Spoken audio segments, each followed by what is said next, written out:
Harrison Price for Monday, December 8th, 2025, a presentation of Bet365. We're coming to you from the Pacific Toyota Dealer Studio here at the historic Wall Center. Visit shoptoyota.ca or visit your local Pacific Toyota dealer today. Matt Sekeres back with Blake Price. Four-time Juno Award winner Mike Rogerson hitting switches and conducting things in the producer's booth. You didn't get any color, right? Didn't get a tan down on my end? Well, come on. So I got more color than you, and I was in Dawson Creek, for God's sakes. Well, of course, we weren't there for all that long, and we did have responsibilities. And, the sun does set in the late afternoon.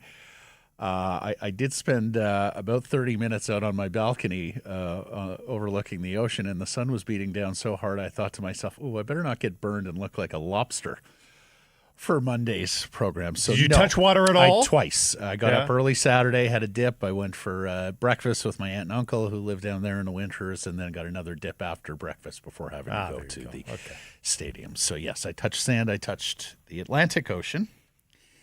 I did not touch snow or ice in Dawson Creek. I drove through 2 blizzards.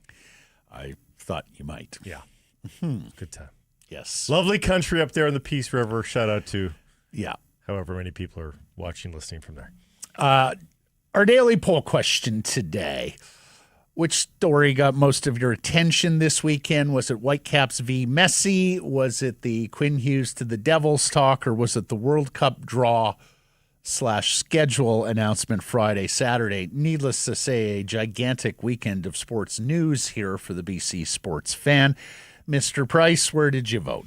I go with the one that is not guaranteed to happen again. Well, I suppose the World Cup is unlikely to be back here anytime soon as well. But I'll go Whitecaps versus Messi. That was, I hope it's not a lightning in a bottle season, to be honest. And I don't think it is. I think there's lots there that is everlasting. I think they can go back. I really do. And hey, I think Miami's even got a chance to go back as well. Some of the young players that they've started to bring in.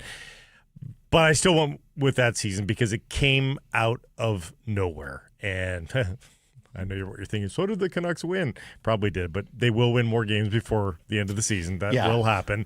I'm having trouble getting excited about a win over Minnesota, even without centers. That gets you up to 31st place. Oh, it's a fun little storyline, which we're going to get into. But yeah, Whitecaps versus Messi. It was a fabulous atmosphere, as you can attest to. It felt like a championship day. Give the MLS its due there. Like that, the pictures there, like that was a big day at the pitch. Oh, yeah. For MLS. Absolutely. You're going to get more into it. I also voted Whitecaps versus Messi. I think it's an unforgettable and historic day for Vancouver sport, even in defeat. I mean, years from now, those 2,000 Whitecaps supporters who were down in Florida taking in the match live will tell their kids and their grandkids, like, we sat there and watched a Vancouver team go toe-to-toe and be the better side than over a team that had the world's greatest soccer player ever. Yeah. Who was the difference, needless to say, with 3 touches, setting up 3 goals, and was absolutely brilliant, as we've known and expected him to be. Look, Hughes to the Devils talk is still speculative. The World Cup draw schedule was a bit of a car crash. We'll get into that later in the show, but it's 6 months away, and let's face it, I think it's a little disappointing in terms of the draw here for Canada, the group for Canada, and the games we're going to see here in Vancouver, not to mention the draw itself and the games in Vancouver and the larger picture of a 48-team watered-down World Cup. In terms of what that game... So that game on Saturday could mean everything to Vancouver Whitecaps FC, the club, which we'll get into here in a moment. But it also meant everything. Well, it meant so much to MLS as well. I mean, that game has helped build MLS across this continent and further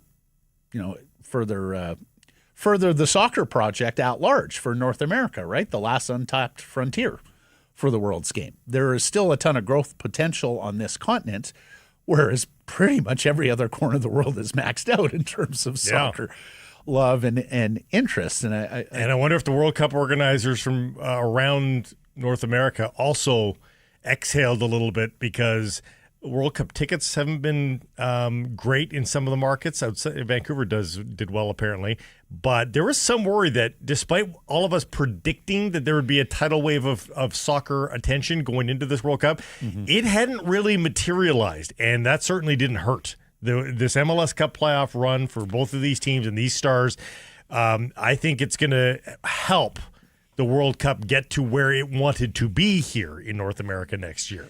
Well, I tweeted about this, but I had an astonishing moment on Saturday as I was waiting for an Uber at my hotel to go to Chase Stadium.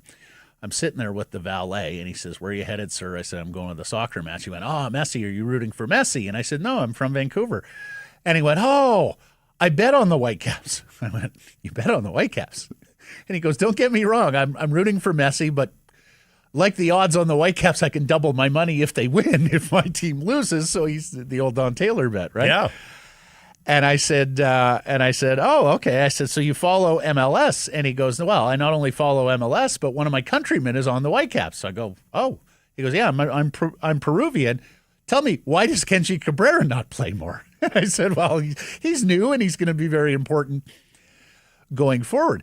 Then a second valet shows up. "Oh, you're going to the match. I'm so jealous. I get off at 3. I'm going to find a TV as quick as I can to watch it. I'm a big Inter Miami supporter." And I said, "Oh, okay. Well, who do you support internationally?" He says, "Well, I'm from Cuba, but now I root for the United States." And he said, "I got to tell you, I'm very encouraged by the progress of Berhalter and White." So two independent guys talked to me. We had a Whitecaps personnel discussion, Blake, in South Florida. And until recently, it's been very hard to have a personnel discussion about the Caps here in Vancouver, let alone on the other side of the continent. And that's where sports all, like every other league wants to be the NFL, where if you go into, Glendale or Arizona, you can have a talk about the Giants defense. Yep. You go into Miami, you can talk about the Steelers offensive line, NBA as well, right? You can have personnel discussions about NBA teams out of market. I think easily. hockey even struggles a little bit in this regard. Yep. You're unless you're talking about the top of the top players. I don't think, like, you can't talk third liners in LA. Rangers third liners in LA. And we've often said that about the Whitecaps. The Whitecaps have diehard fans that they're not worried about. They have a great core. It's about spreading beyond that core. And again, a run like this does I've had more off the cuff at the hockey rink, at the field hockey pitch conversations about Whitecaps more in the last 4 months than I've ever had. For sure. So hopefully that grows. And so let's just outline here what has happened. We're going to get to this Quinn Hughes big story about New Jersey in a second, but as mentioned, that's speculative. And this match in this week was so much bigger than just the MLS Cup final match. So last week, Don Garber with some very tough words for Vancouver, for the province of British Columbia, PAVCO, and BC Place. We'll bring it up here, but he told reporters, we're waiting to see if government officials will be able to deliver, and if they don't, we're going to have to make some tough decisions. Now, I got to say, I was very unimpressed with Garber last week, because if the Whitecaps were not in that match, I can understand some tough talk from the State of the League podium. But the Whitecaps were in that match, and I felt like he threw a wet blanket over it for the Vancouver faithful in talking about relocation, let's face it, and not so veiled as he did from that podium. Like, it would have been very easy to say, look, I've talked about that in the past. I just visited Vancouver. I said my piece there. We'll have more to say after the game. I felt like he overshadowed the game a little bit with the tough talk. I was also surprised, given the story that came out on Saturday from Patrick Johnson in the province with positive news about the progress of a stadium plan for the Hastings site, that Don wouldn't have been read into that and wouldn't have couched his comments accordingly, where he would have said, hey, look, I was in Vancouver. I said my piece. I've had some discussions since then. We'll have more to say. So did he not know that that was coming down the pipeline? I have trouble with that because Vancouver Mayor Ken Sim was in Miami.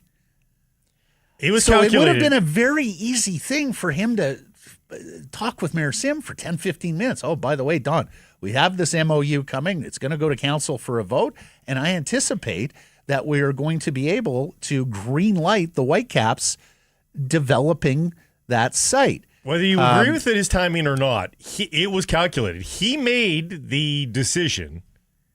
I'm going to say this now, and my guess is, Matt, and again, I thought it was an interesting choice, but he made the decision that all this attention is on this franchise right now. All this excitement is around this franchise right now. Now is an open nerve for us to press and say to the government officials, you're going to be the bad guy if you don't follow through for this team. So that's again, a really shitty thing to do, though, to the Caps coaches and players. Like you sat there and wondered, like if that got to the players, and especially with the love affair they're having with the community, which Thomas Muller and Matthias Laborda and others spoke eloquently about, even after the match in defeat. That's kind of a shitty thing to do to a member club and its personnel that's playing the biggest game of their lives. Mike, if we can just bring up those quote boxes from Patrick's story on the weekend. And there you have it, folks. If you missed it, the city and the Caps close to a deal that would give the soccer team an exclusive window to assemble a project that included a new stadium at the site of Hastings Racecourse. There's more in that story. Mike, let's get, the MOU presented at Vancouver Council as early as this week that there would be a vote with the Whitecaps, and of course they would have to bring aboard partners, and that's an important part of this because we don't think Kerfoot and Mallet would do this on their own, the owners. They have been looking to sell the club or bring on an investor, as Jeff told us, Mallet told us in August. Well, first it was a sale a year ago, and then it was, no, we'd be willing to stay on and help out if somebody wants to join. It would be a perfect marriage to bring an investor that has development history as well. Right, which neither Jeff and Greg do. I mean, they're not developers. And then the third one here, Mike, if we can bring, a source with knowledge suggests they expect the city would move to allow stadium to be built on the site.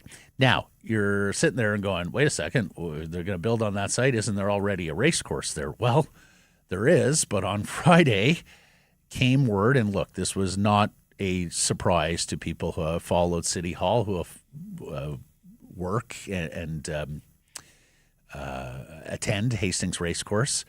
The city had called it a sunset industry some time ago. There is the statement, ceasing the conduct of thoroughbred horse racing at the facility effective immediately. This is the 133-year history of thoroughbred racing on that site. If you're not familiar, horse racing was amongst the biggest, if not the biggest sport in North America for many, many years, with some of the longest history in terms of sporting activity on this continent and, well, frankly, in Europe as well.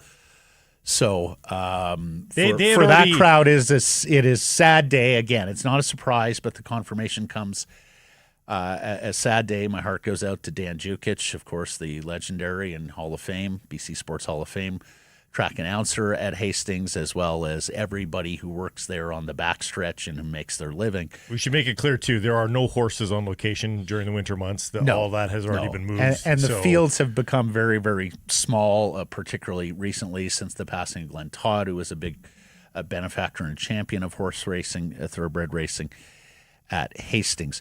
So, and the rumors were, when the Tsleil-Waututh, I think it was the Tsleil-Waututh Nation that got involved in the casino months ago as well. That announcement came in the summer months.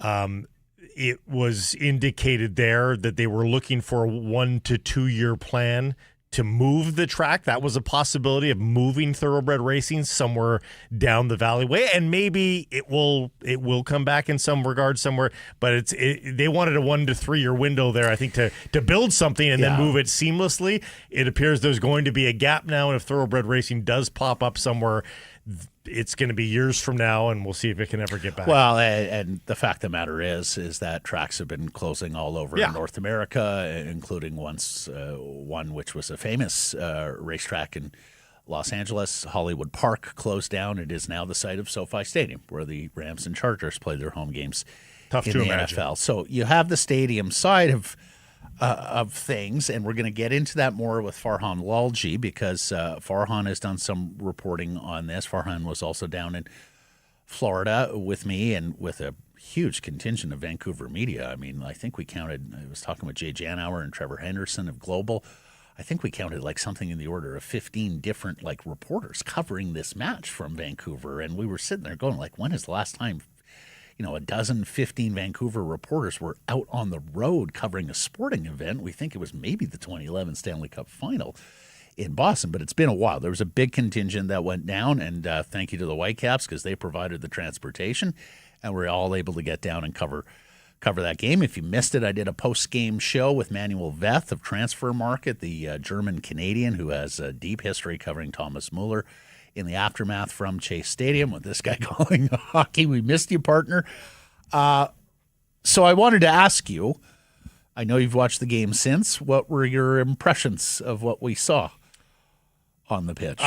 They looked a little nervy at the start, Yep. And given they've played in some big games, I wouldn't have predicted that. Like, given their CONCACAF Champions Cup experience, in which they didn't look nervy until the final there, it's something about getting to that final where the semifinal is a winner-go-home prospect as well, and yet they didn't look nearly as nervous in San Diego as they did in this one. And it's too bad because, the own goal, who knows, if that ball gets through, is it in the back of the net? It's a great scoring chance, but it doesn't necessarily get into the back of the net.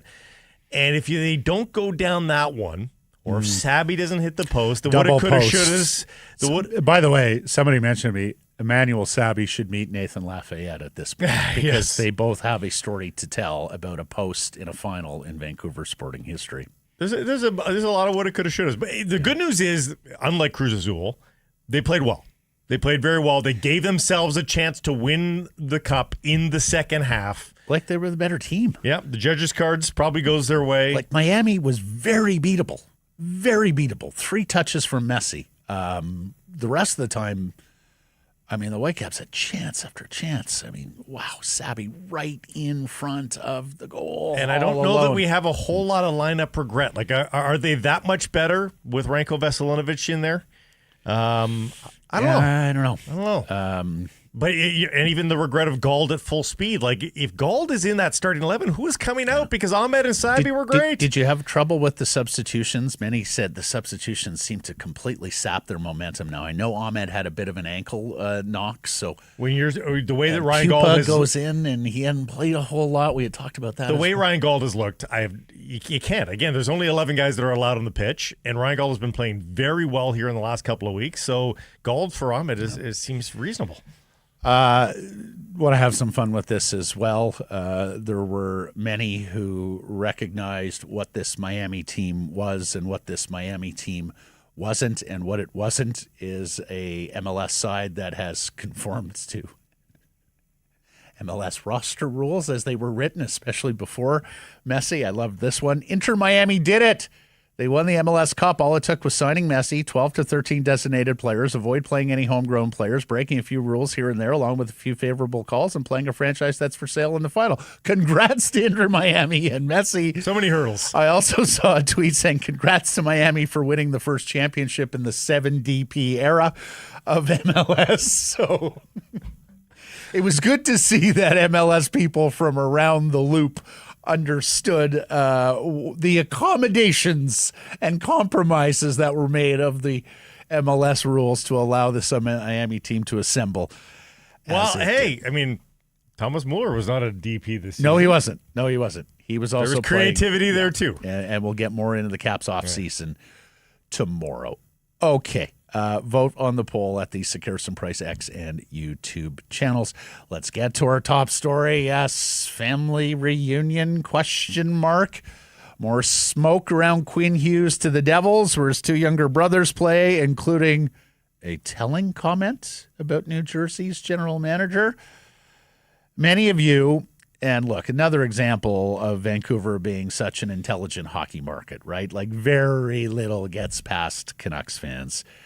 And they picked up on the captain's use of Tom Fitzgerald's nickname when asked about this latest report from Elliot Friedman saying the Canucks and Devils have recently spoken. Here's Quinn Hughes from after the game on Saturday night. No, I mean, I'm doing what I can. Like you said, I'm on the ice. It wasn't like if there was a call, me, Jim, and Fitzy hopped on the call. I wasn't a part of that. But obviously I'm aware that, things like that could happen for sure. Fitzy. It's not like this is a universal nickname that everybody in the hockey world calls. Everybody in hockey fandom calls Tom Fitzgerald Fitzy. There are players that have that categorization. Well, and GMs too. Like, if we say Lou over any part over the last 30 years, you know exactly who we're talking about. Yes. Yeah. John Ferguson was Fergie. But Tom Fitzgerald is not known league-wide as Fitzy. Yeah. Those who know him call him Fitzy. Sure. That means those who know him. Yeah. And it's not like Tom Fitzgerald has a lot of history with Quinn. I mean, he's got the two brothers there, but like the Hughes family is more, Michigan, Toronto. I think Quinn was born in Florida, whereas Fitzy is Northeast Boston, now with New Jersey. I also hated the way he went. It wasn't like it sounded defensive. It sounded like there was something to hide there, Blake. And, as mentioned, Canucks fans, very astute, very wise. All the national reporters picking up on this too. Like if you look at all the hits from the national panels right now, they're all picking up on that nuance too. It's not just paranoid Vancouverites. I was texting with Darren Dreger yesterday, and we have Darren on the show today, and he mentioned, I've been traveling Colorado Springs for the governor's meetings, and I said, well, did you hear that Hughes called Fitzgerald Fitzy in the postgame? And Darren laughed. He said, are you kidding? Yeah. Anyways, and Darren's made that a part of his report today on TSN. And all the national reporters, of course, just know this market and know that it's not getting past this market. Well, and look here, we'll bring this tweet up. An active Canucks tweeter, Chester Ming. I think a lot of you know him, follow him, see his tweets. It would be very easy to turn the noise down. Just say you can see yourself staying, even if you're lying. Not by calling the Devils GM by nickname. It's true. We said this from the jump, the preseason, pre-training camp, when his brothers, Jack and Luke, were talking about all playing together. And Quinn even indulged it then and talked more about it, that it's very easy to say, look, guys, I'm not talking about my future until the end of the season. I'm a Vancouver Canuck now, and I'm going to do everything in my power to help the Vancouver Canucks win. And the future of my career is something we can discuss once this season ends. Hockey players do this all the time. Well, Hockey GMs and coaches do this. Now, Johnny Gaudreau took it to the extreme in Calgary, right till the very end of his contract. But, Johnny Gaudreau wanted to turn down the noise in Calgary. He said he was staying. So, it just very much sounds like, Quinn and others are leaving breadcrumbs here. Bitter breadcrumbs if you're a Vancouver hockey fan, of course. But the clues, if not the writing, is at hand for all of us to see.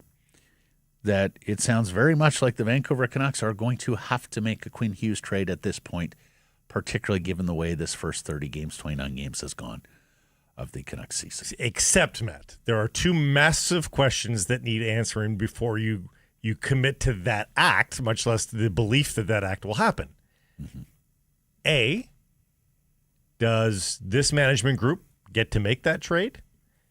And B, it's intertwined, does ownership allow them to do it, period? Well, and full stop. Particularly when you're trying to sell tickets for the remainder of this year and when you're trying to entice people to renew their season tickets. And we've seen how soft the market is for tickets this year. So how spooked is Francesco Aquilini that a Quinn Hughes trade could further dampen his winning Quinn Hughes trade, revenues. like a trade, Matt, where people look at that trade and go, that's a fair trade. It's Quinn Hughes, and you hate to lose him, but that's a fair trade. If that would excite the market. Mm-hmm. I think people would want to buy tickets for a trade that excites the market. Meanwhile, this It's hard to do those. So many will tell you it's hard to do those trades, giving up the best player and win, which has some truth to it. It does. It's less true now than it used to be, because now, of course, you're in a salary cap world. So filling out the 18 skaters and the 2 goaltenders becomes more of a jigsaw puzzle. And, of course, salary matters, contract value matters. So we've used the example of the Erik Karlsson trade countless times, that the Auto Centers won that trade like lock, stock, and barrel. Everybody thought they lost it the moment it went down. Everybody now understands, no, they win it. They won it. They won it by a wide margin when you look at the return there. There are also some things working in the Canucks' favor here by way of leverage in that 8-year contract extension that Hughes would be eligible to sign with the Canucks this summer, because of the new CBA rules that are going forward, where you can only sign your domestic player for a 7-year max and only a 6-year max if you're bringing a free agent over from a different team. We'll get into more of that as this season, as this story progresses. But for the time being, everybody heard what Elliot Freeman said. Now, you're going to want to hear what Darren Dreger said as well, because there's some important context, and we'll have Dregs coming up here. There's some important context with regards to this trade, and that is it is going to be quite difficult for the New Jersey Devils to make that trade in this season. The Devils are cap tight. They have 2 players on LTIR, one of whom, defenseman Jonathan Kovacevic, that is coming back, and that they're going to have to account for his. Pesci's coming back too. Pesci's been skating for a week and a half. Like, they're both coming back, and they're both. I believe they both make the same money. Pretty much 3.7, something like that. So it's like $7 million between the 2 of them. Now, look, it's Quinn Hughes, so you move heaven and earth, and if the possibility arises, I'm sure for Fitzy to make that deal in season, I'm sure he and his capologists are going to do whatever they can to see if they can make this work from a cap standpoint. But it's not a light lift here, what the Devils would be looking to do. Other teams could do this, I think, a little bit more readily when it comes to the salary cap implications in a vacuum. I'll say this about the Devils. Like, if you are thinking as part of the Quinn Hughes trade, like, do you want a center? Yes, but you also want to replace Quinn Hughes to some degree. The Devils do have Simon Nemec. The Devils do have Anton Salev. Yep. If you want to go much younger, a 19-year-old towering Russian skater who was 10th overall in 2024. Yeah, I'm not sure that's going to be an NHL player who provides a lot of offense from the defense side of things. Should also mention that Nemec is a right shot, not a left shot. But they have a lot of right shots too. So it's they wouldn't be totally against that. But of course, the other thing, and I'll give you credit, Blake, because you were talking about this months ago. Actually, you were talking about this like in the days that followed Rutherford's "he wants to play with his brothers" comment of April. Well, that's great if he wants to play with Luke Hughes, who's now making $9 million a year to run the New Jersey Devils power play. And if Quinn drops in, Luke Hughes is not running the New Jersey Devils power play. Yeah. Now, Luke Hughes may look at it and say, hey, I'm playing with my 3 brothers. I'm okay with that. But let's face it, he is not going to get the ice time because he's a left side guy too, unless one of them moves over to the right side. He's not going to get the ice time that he's accustomed to getting if his brother drops in over and above him on the depth chart. Only so many minutes and only so much money to go around. Like, here's the thing. All 3 Hughes are really good. Mm-hmm. Like, they can't all be amongst the highest paid players in the league. Now, I don't know that Luke ever rises to that, but Jack and Quinn certainly can. Right. You have 3 guys taking up $40 million a year cap. Like, they could be headed in that direction. Remember, Jack gets a new contract in 2030, which I know that sounds far away, folks. Hate to say it. It's not that far away, especially when you look at the ages of these guys. So, a lot of people are now starting to wonder if Quinn would actually prefer to taste test one more market before he necessarily makes that commitment to go to New Jersey. The other thing we should mention is the Devils are struggling. So while there may be a desire, or there may be a motivation to make this trade sooner rather than later, the other complication is all the trade protection that their defensemen have. Kovacevic and Pesci and BC's Brendan Dillon, and congratulations on 1,000 games last week for Dillon, undrafted, terrific achievement. They all have full no trade clauses. Mm-hmm. Dougie Hamilton has trade protection in his deal. It's a 10-team trade list. Jonas Siegenthaler has trade protection. He's a left side defenseman there. 10-team no trade. So moving the pieces around could be quite difficult for Tom Fitzgerald, and that's not even talking about their forwards who might be involved in this, where there are trade protections. Jesper Bratt has a full no-move clause. Nico Hischier has a modified no trade, 10-team no trade. So yeah, they've got a lot of trade protection clauses to get around to make a deal like this. Why would they trade for a guy like Nico Hischier, though? Because, the Canucks have got a lot of centers. They don't need any help there, do they? Help me out, because I missed the game Saturday, but I saw the depth chart and the Elias Pettersson scratch. Lekkerimäki played center on Saturday? O'Connor played center for the most part. Okay. Yeah. I mean, because I saw people tweeting it out that Lekkerimäki was in the middle.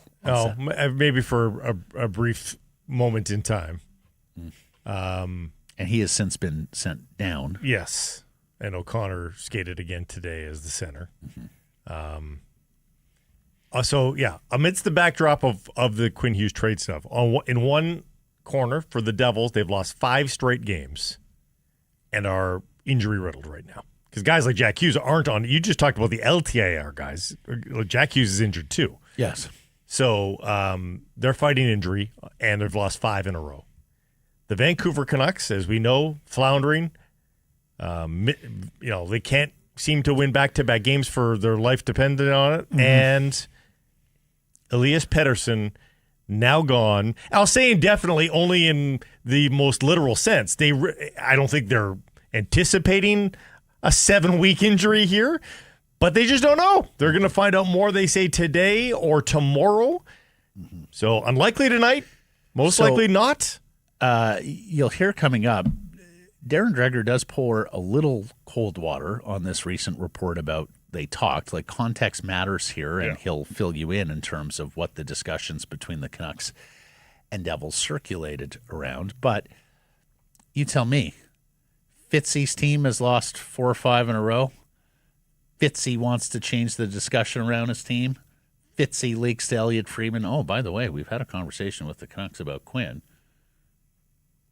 You think just the leak in and of itself is enough to sort of give him some more time? I just wonder if the Devils were looking for mechanisms to take the heat off their current group of healthy players who are losing hockey games. The crazy thing is, it's not like the Devils are actually, even with these 5 losses in a row, that bad a team. They are still 5 games above 500. They're 16-11-1. They had a very good start. But they are still below the playoff bar. At 16-11-1, they'd be like one of the top teams in the West. They're below the playoff bar in the East. So he's not in like dire straits here, but he probably doesn't love the momentum of his team right now either.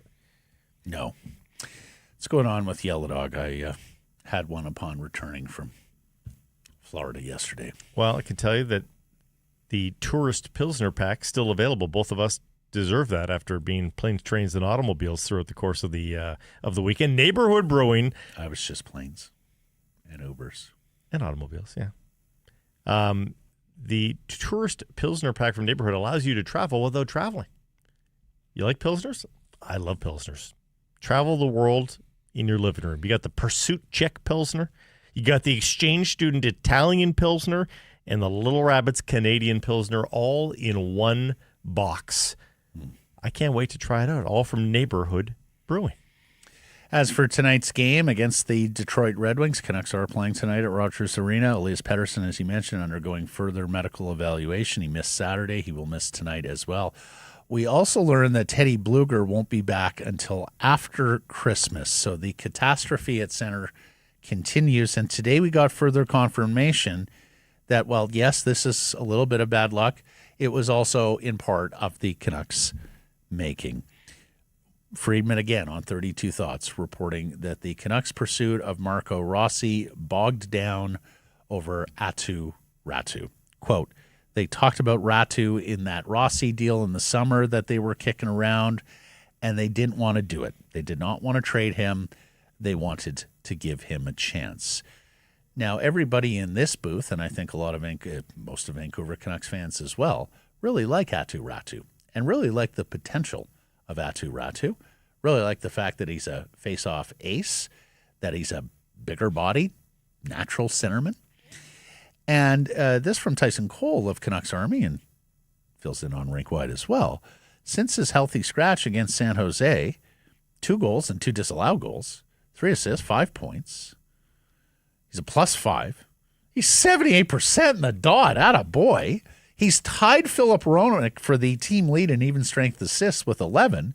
And all of this is averaging just 10 minutes and 46 seconds of ice time. So my question is, if the organization feels so highly about him that they weren't willing to talk about him in a Marco Rossi trade, and especially with the dearth of center icemen that you've dealt with for all of this season, perhaps somebody has to tell the head coach to play him more. Well, this is not organizational alignment. No, he's untouchable in a Rossi deal, legit second-line center, but our head coach is going to play him less than 11 minutes a night? Well, here's the problem, especially with EP40 out. Like, who's going to win the critical first face-off of a power play? Räty. Who's going to win that defensive zone draw on a PK? Räty. Who's more likely to set up Brock Besser or Connor Garland for a goal? David Kampf or Räty? You're forgetting Drew O'Connor. Yeah. I went right past him as if he was a hologram. No, I mean, again, no one's saying Räty is a top-line center, but most certainly David Kampf is not. No. And neither is Max Sasson, who's had a fine season in his first full year in the National Hockey. No problem with what he's given the circumstances. But I'm going with Räty and Sasson over the others. I mean, come on. But in particular, Räty, because of the ability to win faceoffs, and he has just had a little bit more looks than Max, throughout the duration of his career. He's got more NHL games. You've been a little surprised at Linus Karlsson at center. He doesn't skate particularly well, but at least he has played center at the professional level. And everybody's marveled at his improvement in skating as well. Marveled at his improvement, period. Again, he's picked it up here. I don't know when the last time Drew Connor played center. I don't know if you've got that information to you, but it just seems to me that Linus Karlsson has dabbled in center with the Abbey Canucks. Mm-hmm. That would be the more... Or if you're going to do this, Matt, if you're going to move a winger into the middle, why not be crazy and move one of Garland or Besser in there? We talked about Tyson Cole's question of Brock a few weeks ago. But or even fucking Lucas Reichel. I mean, desperate times call for desperate measures. But the key point I want to get back to here, because we had this discussion about Elias Pettersson last week. Yeah. You said he was untouchable in the hunt for a second-line center. How the fuck do you plan to get a second-line center?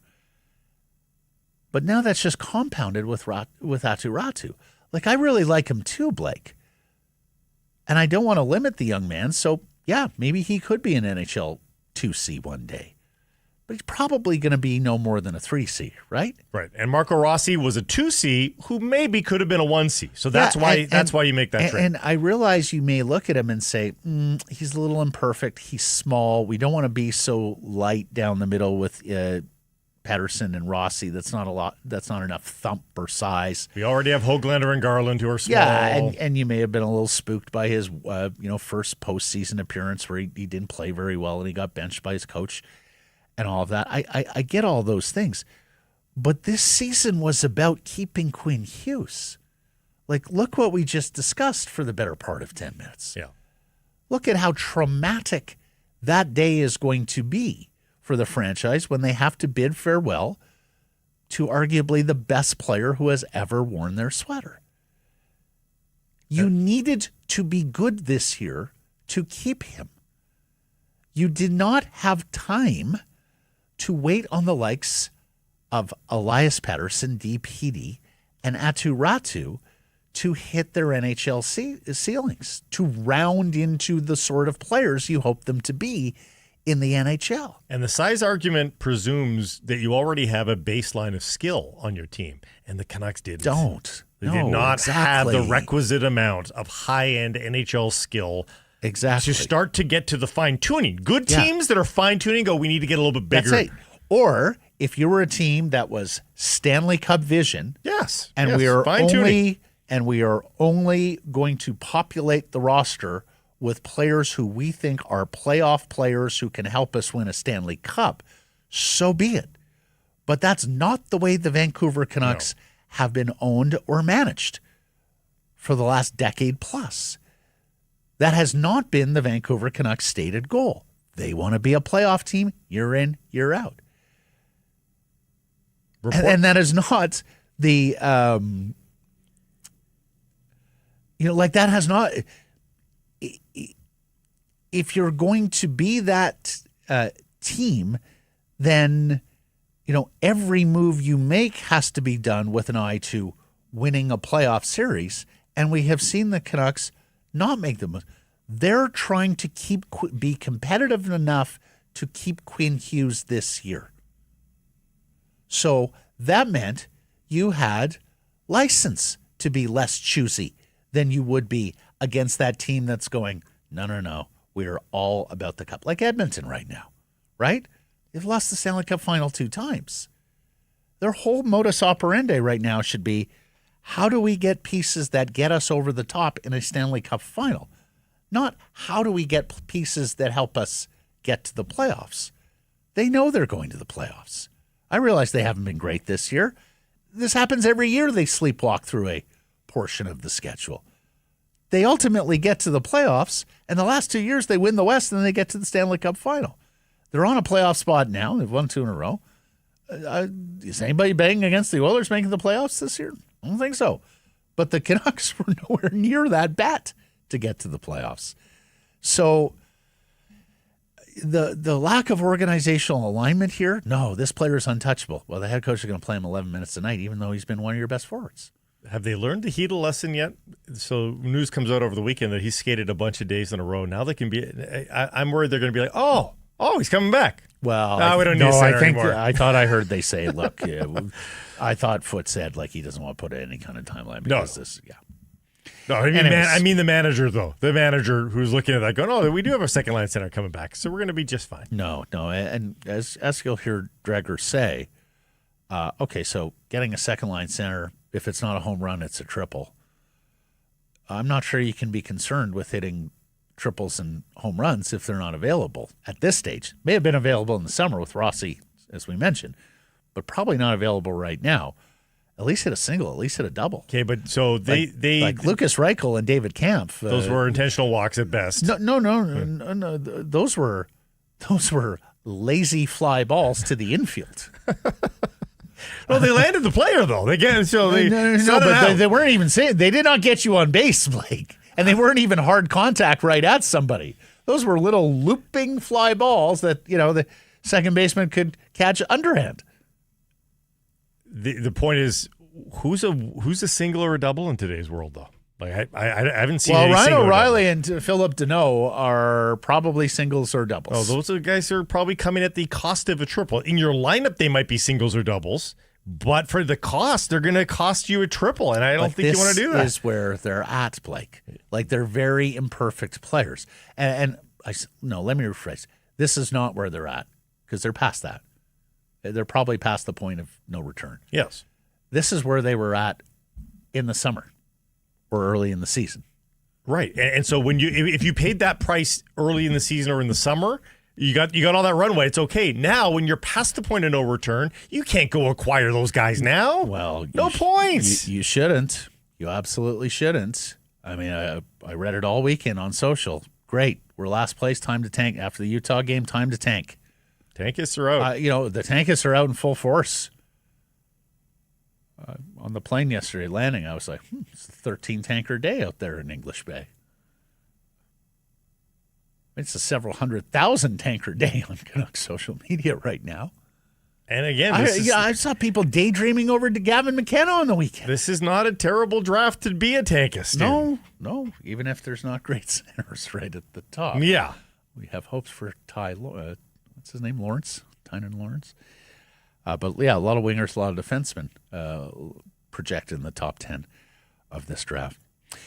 Better news, Nils Höglander makes his season debut tonight without a conditioning stint in the AHL. You were a little surprised on that. I know they just don't do this anymore, but for this kind of a player, why wouldn't you do it for this kind of a player? Maybe because you got hurt in that building. Höglander hurt in preseason, ankle, missed 29 games. He'll skate with the aforementioned Drew O'Connor in the middle and Arshdeep Bains. So he's Arshdeep Bains on right wing. And that brings us to Crave the Stats, brought to you by Uber Eats, where today we look at Nils Höglander, Blake. And they're craving the Nils Höglander of 2 years ago. The one thing I will warn about that, though, is that is the outlier season for Nils Höglander. So as you wonder, what is Nils Höglander in the National Hockey League? You know, his second last season now, that's a great one. You'll take 24 goals and 12 assists. Still imperfect. You'd like him to be involved in the offense a little bit more totally and have that 24 and 24, but you'll take that season. But the season before that, that's the same pace as last year.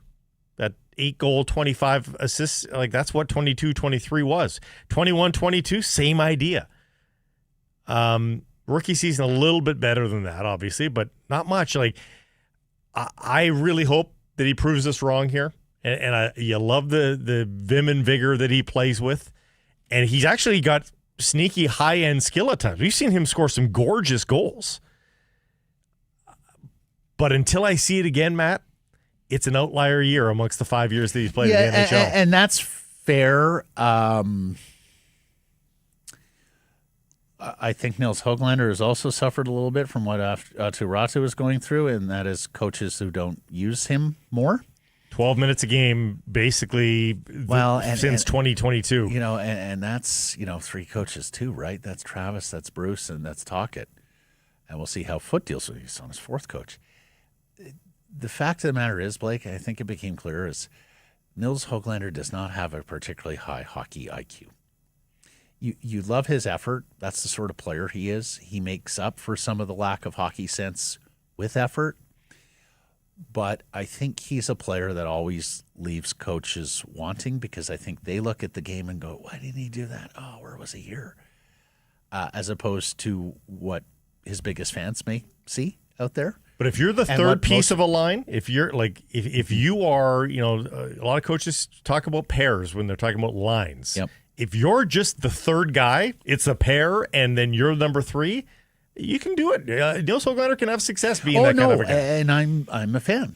But I think coaches look at it, and especially the defensive side of the puck, and go, he's just not seeing that. He just doesn't sense that. He's not instinctual. And particularly if he's costing you on the defensive side, I think that's why his ice time has been limited under different coaches, and that's why he hasn't been able to realize his full offensive potential. Now, at this stage, with this Canucks team and what they're putting out on the ice, you don't need to worry. I mean, play him.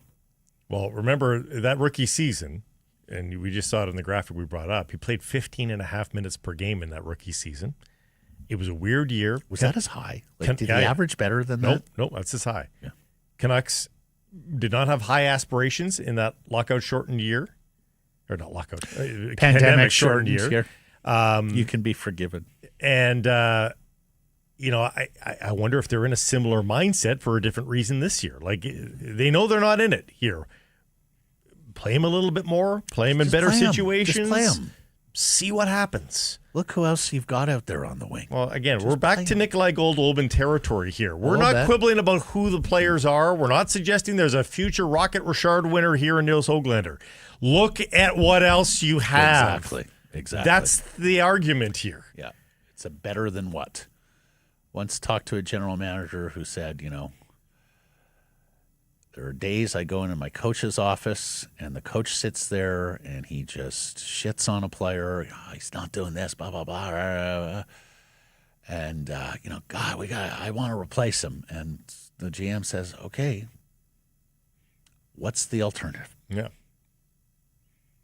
And the best ones make chicken salad out of chicken shit. Because I can bring in a lesser player who maybe you like his profile more or whatnot, but until we find a better player, you're going to have to play him. Jesper Sorensen this shit, all right? Then what? Play Ralph Priso as a center back, and you do your job as a coach. How about you do that? Yeah. I just noticed it for the first time. I opened up the Uber. It was actually on the Uber app. I've separate. I got the Uber Eats app and the Uber app, but the Uber app also recommends you the Uber Eats stuff. I saw it. Buy one, get one free chicken McNuggets. I saw it right there. Game day deals available on the app. You'll want to get it and let Uber Eats assist with the rest of your season. The way it's going, I mean, honestly, you deserve the break. You are so emotionally taxed now as a fan. Mm-hmm. You couldn't possibly make dinner tonight. I did yesterday. We ordered pizza on Uber Eats. There you go. Good news from Hockey Canada, where Canucks prospect Braden Coots is part of their World Junior plans, at least for now. He'll join training, not selection camp, this Friday in Niagara Falls. Hockey Canada is bringing 27 players, though. They will make cuts. Just don't call this a selection camp. They will select whom will not be going in this totally not selection camp. Training camp. And remember last year, I mean, they puked that tournament away so horribly that they were going to institute changes here this year. Please tell me the extent of all changes is we're going to have a training, not selection camp, even though it is a selection camp, but we're not going to call it that. I mean, truthfully, Is it about, like... Well, I think what they're trying to do is, for years, they would invite, 40 guys usually, something like that? 35? And on day 2, 6 are going home. Mm-hmm. And I'm sure for those 6 players, they're like, why did I come? I knew from the get-go I didn't have a chance. Well, Blake... Why am I doing this? They if you go far back enough, they used to cut kids... and have these just absolutely crushed 17 and 18-year-olds hockey bag over their shoulder, have to walk past Masters media and sit there and be asked about not making Canada's World Junior team. They didn't like those visuals. I don't think they wanted to do that to the kids. Okay, fair enough. Then they started cutting them at like 4 a.m. and getting them out of the building or the hotel so they didn't have to face any kind of spotlight or media. Okay, fair enough. Are we calling this a training camp, not a selection camp, just for the sake of the mental health and not having angst on these young kids, teenagers who are trying to make the price of bread. team? They know they're not flying 27 kids to Minnesota. So I don't know. And they're trying to make rep teams the entire way up, right? The only difference is these kids make all those rep teams, and this is probably the first time one of the few times they've been ever that they get cut. Now, as we have talked about, it is a sensational group of forwards for Canada at this year's tournament. Michael Misa, the San Jose centerman, a second overall pick last year, was loaned to Hockey Canada. We did that story late last week. Interestingly, Cook Whitlam's Ben Kindle was not. But Gavin McKenna, the first overall pick in the 2026 draft, or at least the leader in the clubhouse to be that guy, is on this team. I mean, you go up and down, Blake, the entire forward group, everybody in the forward group is either a first-round pick or will be a first-round pick like McKenna next year. Every single forward, Blake, has first-round pedigree on this team. Absolute studs. The problem is the Americans are boasting similar rosters. Yeah, I know the days, Americans have a very, very, very good team as well. So anyways, we can't say he is firmly yet on the team, Coots. He still does have to beat out some guys, but he is looking like he is going to be in Minnesota. Be a wonderful experience for him. And you know what? It's one thing I feel like was quickly forgotten after his nice training camp with the Canucks and his cameo here in the NHL. As we talk about the Quinn Hughes trade and talk about the future of the Vancouver Canucks, if Braden Coots hits, Matt, and I think they're going to give him every chance to start hitting next year. Yeah. depending on how they handle the Quinn Hughes trade situation, there is the chance for a pretty quick rebuild here. There is the chance. Oh, yeah, because Coots holds a because you've already got Elias Pettersson, who has shown himself to be a worthwhile top 6 centerman. He may not be the franchise centerman that everybody thought he was going to be, but I think Elias Pettersson has redeemed himself in that regard this year, that he can be still a top 6 NHL centerman.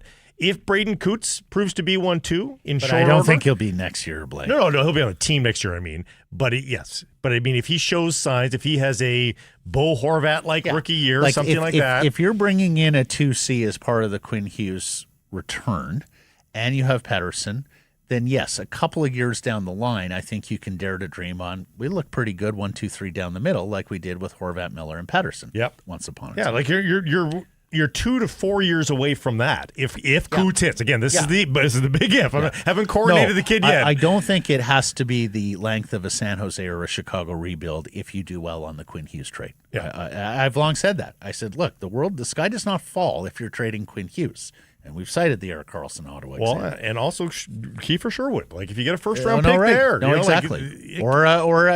Or a first round equivalent. Remember, Pinota told us first round equivalent, which could mean last year's first round prospect, a first round pick from last year or the year before, who's just on the verge of stepping into the NHL. So we should talk about, that's a possibility as well. In fact, I don't think there's any world where it's totally futures, right? No. Okay. Want to shout out the British Columbians who have been, I was going to say selected, but invited to training camp.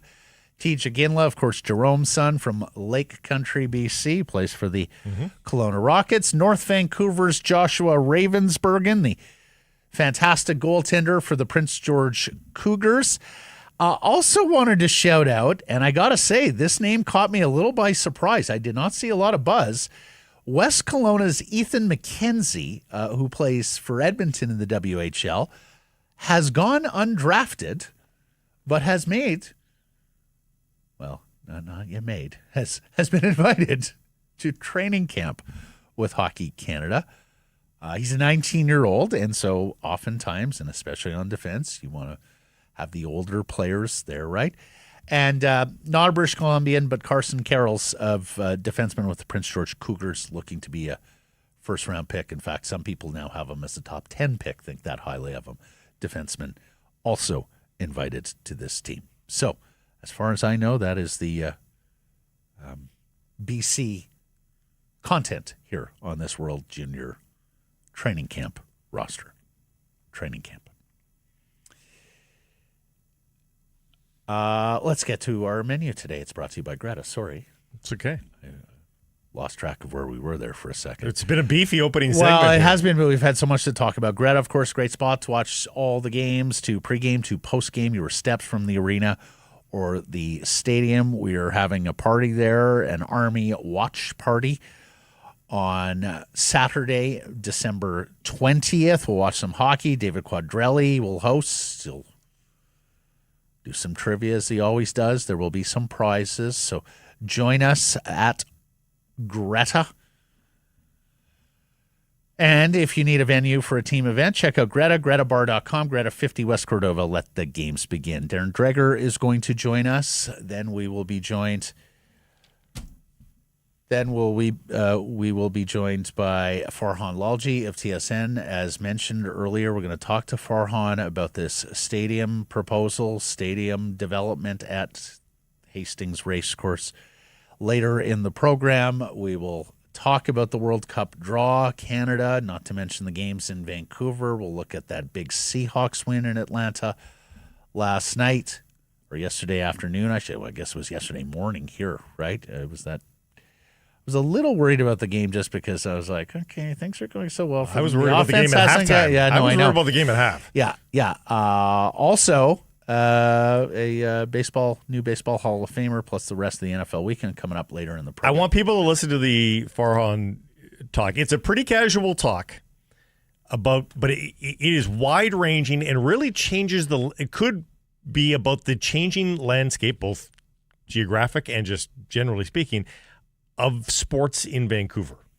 Yes. Honestly, it's transformational. It's transformational. It's potentially transformational. How we attend, how we experience two of the three major leagues that we cover here. Yeah. I mean, honestly, it's Yeah. it could be an intersection of this city's history. Yeah. Time now for Bet365. Well, in part because until this weekend, I was under the impression that the Lions didn't want any part of a Hastings Stadium. Yeah.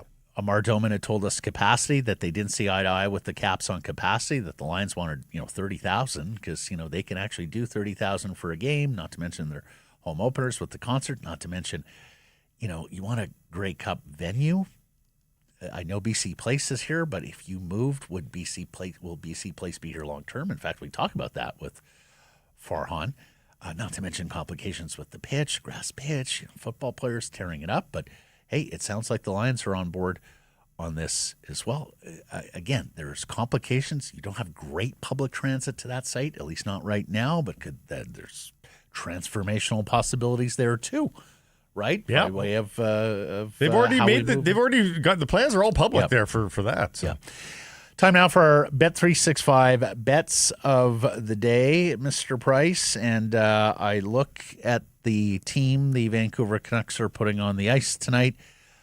I look at who is playing center ice, and I say to myself, okay, I know they scored some goals against Minnesota and, of course, had some defensemen and Tom Villander helping out in that regard. 1 goal or less for the Canucks tonight pays at plus 325. And yes, I could see them scoring 1 goal or less with who isn't available at center. I'm going a similar, and this is not lucrative. You'll probably need to keep your job, but take the under. And maybe I'm going to curse this into existence, the reverse curse, if you will. If I vote the under, it'll be a wildly entertaining game, 7-6. But, yeah. Well, the Canucks have had trouble keeping the puck out of their net, but, yeah. But here's the thing. The Red Wings have had a stretch of 3 games where they've scored a ton of goals. They're due for a low-scoring game, too. They're a middling offense that has scored 14 goals in their last 3 games. This segment, a presentation of Bet365, whatever your bet. It's never ordinary at Bet365. Download the app, get in on the game, use code NATION when doing so. Must be 19 or older. Please play responsibly. Darren Dreger coming up next.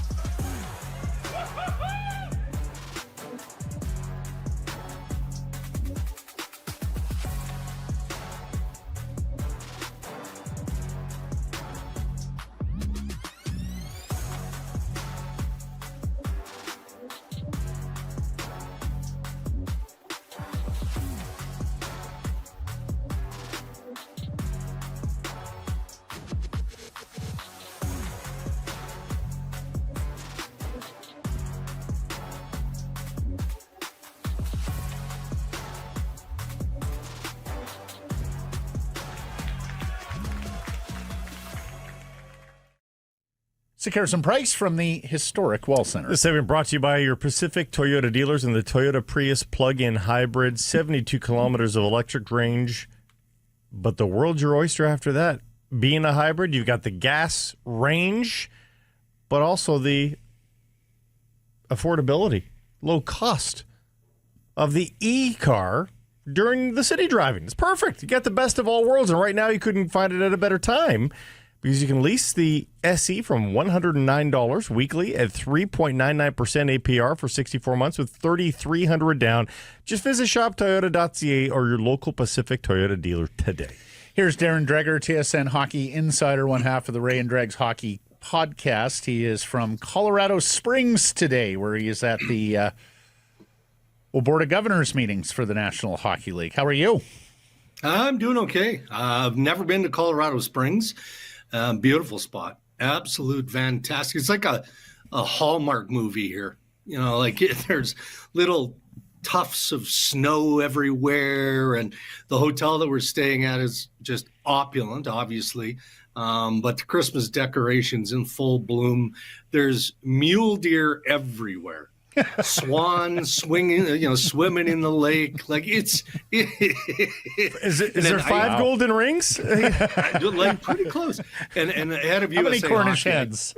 Yeah, head of USA Hockey, Pat Kelleher, lives here, and he was meeting with a number of different executives this morning just talking about some of the things that USA Hockey is working on moving forward. But I said to him, I mean, this is borderline ridiculous. And he said, yeah, but, he said the snow will melt in a day or two. They golf 12 months of the year here. So you've got the lavishness of, the all-world skiing in the mountains, not that far away, because literally we're in the mountains here. And then, city level, it's full steam ahead on the golf course. So it's quite So you're telling me beautiful surroundings filled with wildlife, and you golf 12 months of the year. Remind you of anywhere, Blake? I happen to know of a place, but shh, don't tell anybody. Yeah, exactly. Okay, let's get down to brass tacks here, Dregs. Yeah. A lot of Canucks fans are very worried that Quinn Hughes has a nickname relationship with Tom Fitzgerald, the general manager, Fitzy, of the New Jersey Devils. Little did he know. We learned that on Saturday night. We did, yeah. What's your understanding of the Devils' efforts or conversations around the third Hughes brother at this stage of the game?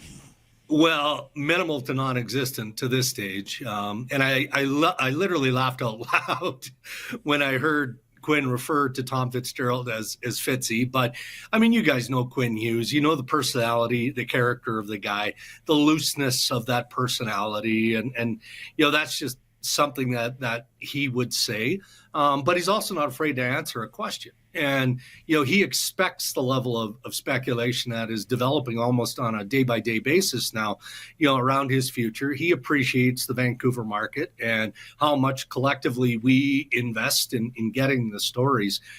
So now, Matt, to answer your question, I think this all dates back to when Patrick Galvin and the Vancouver Canucks put out that memo to the other 31 clubs that said, hey, we have pending unrestricted free agents for sale. Make your best offer, and we'll be happy to talk.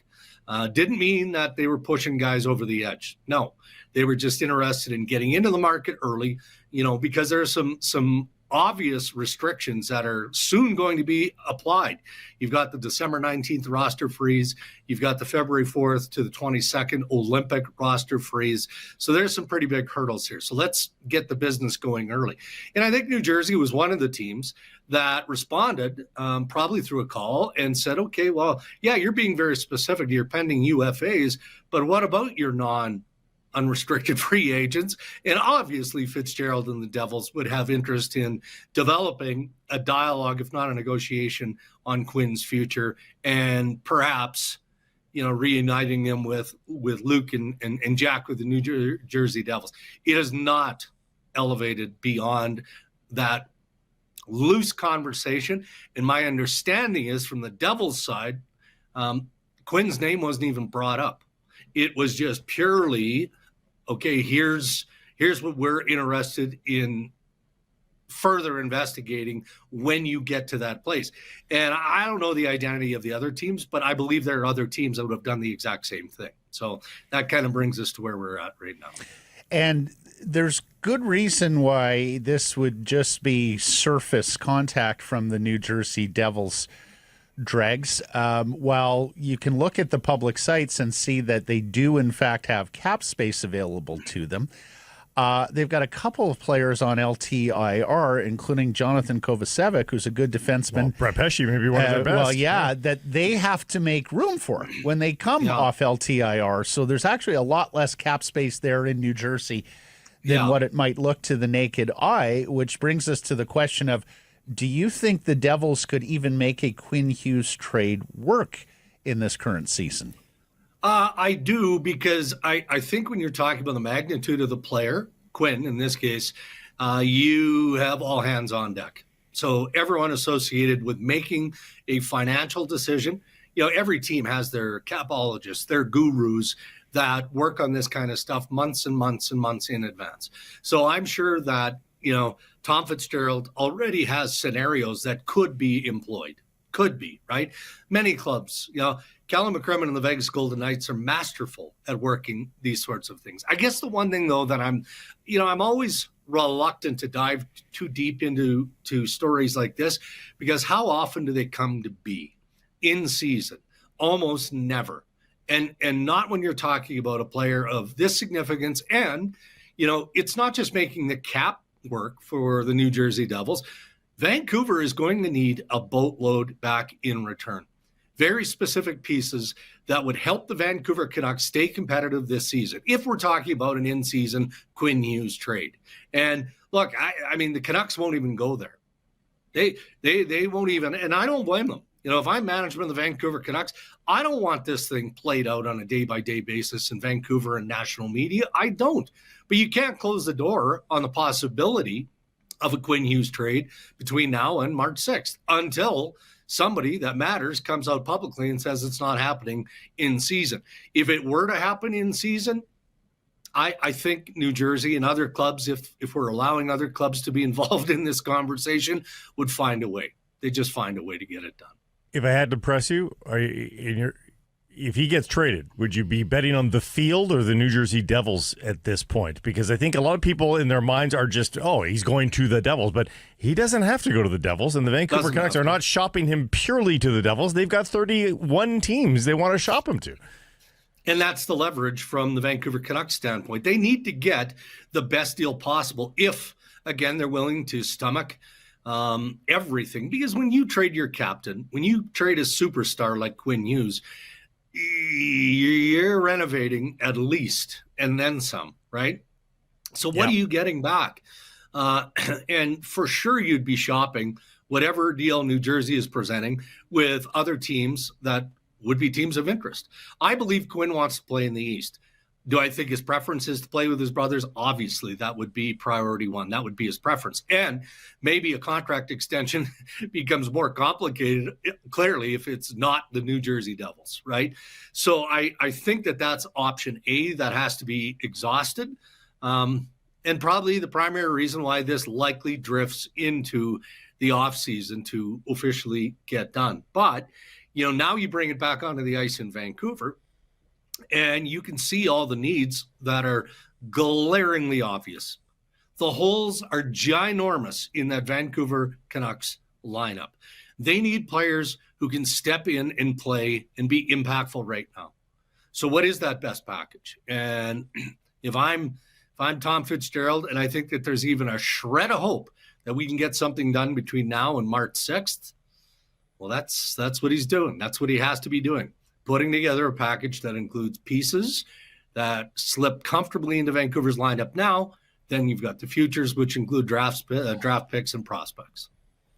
Dawson Mercer, Simone Nemec, just a few things on the to-do list here they've got good young players. The thing that's pouring gasoline on this story right now, too, is the fact that the New Jersey Devils are not playing well. They have lost 5 in a row.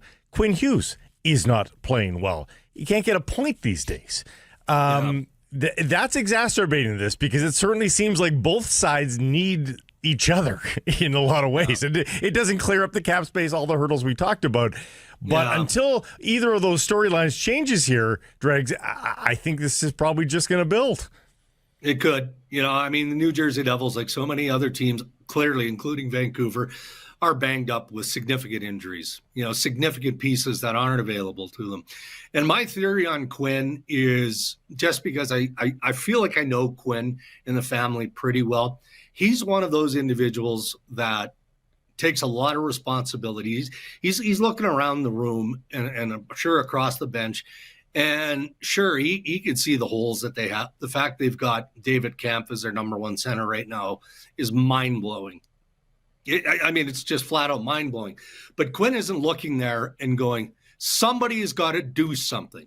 In the privacy of his own home, maybe that's how he feels. But no, he's one of those players that probably feels, I need to do more. I'm healthy. I'm the captain of this team.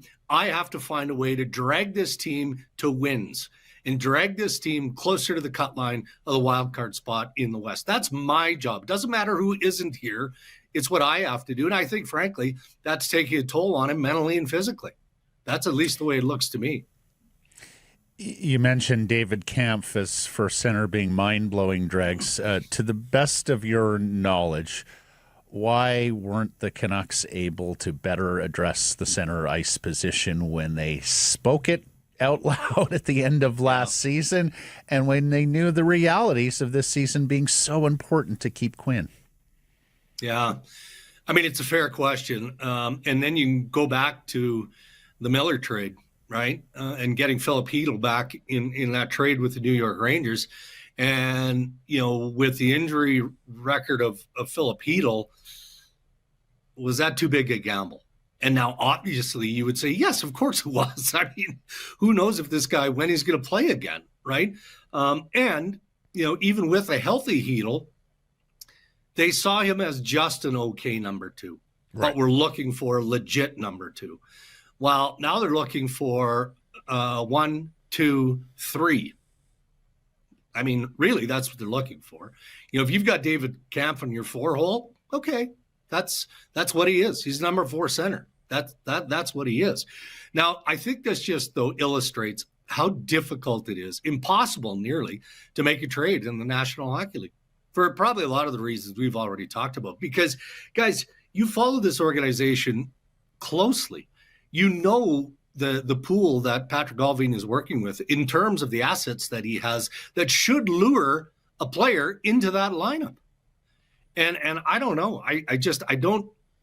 And I mean, you look at the standings every morning and you see how tight it is, literally from top to bottom. The Calgary Flames win a couple of games, they're right back. I mean, it's crazy how tight things are, which I think, again, puts a stranglehold on trades. But, I think the narrative is starting to build now around Vancouver saying, okay, stop looking for the home run pitch and hit a single, hit a double.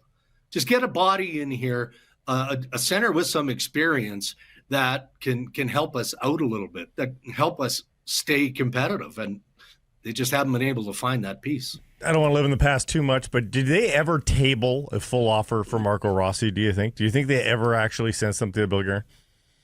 Yeah, I don't know the parameters of that conversation. And it's not very often where you get a full offer table, to be honest, Blake. Yeah. You nibble at the parameters of what here's the principal piece. It's Marco Rossi. What are you interested in? And then Billy Guerin probably says, well, I need your best player or one of your top young players, and then I need this and this.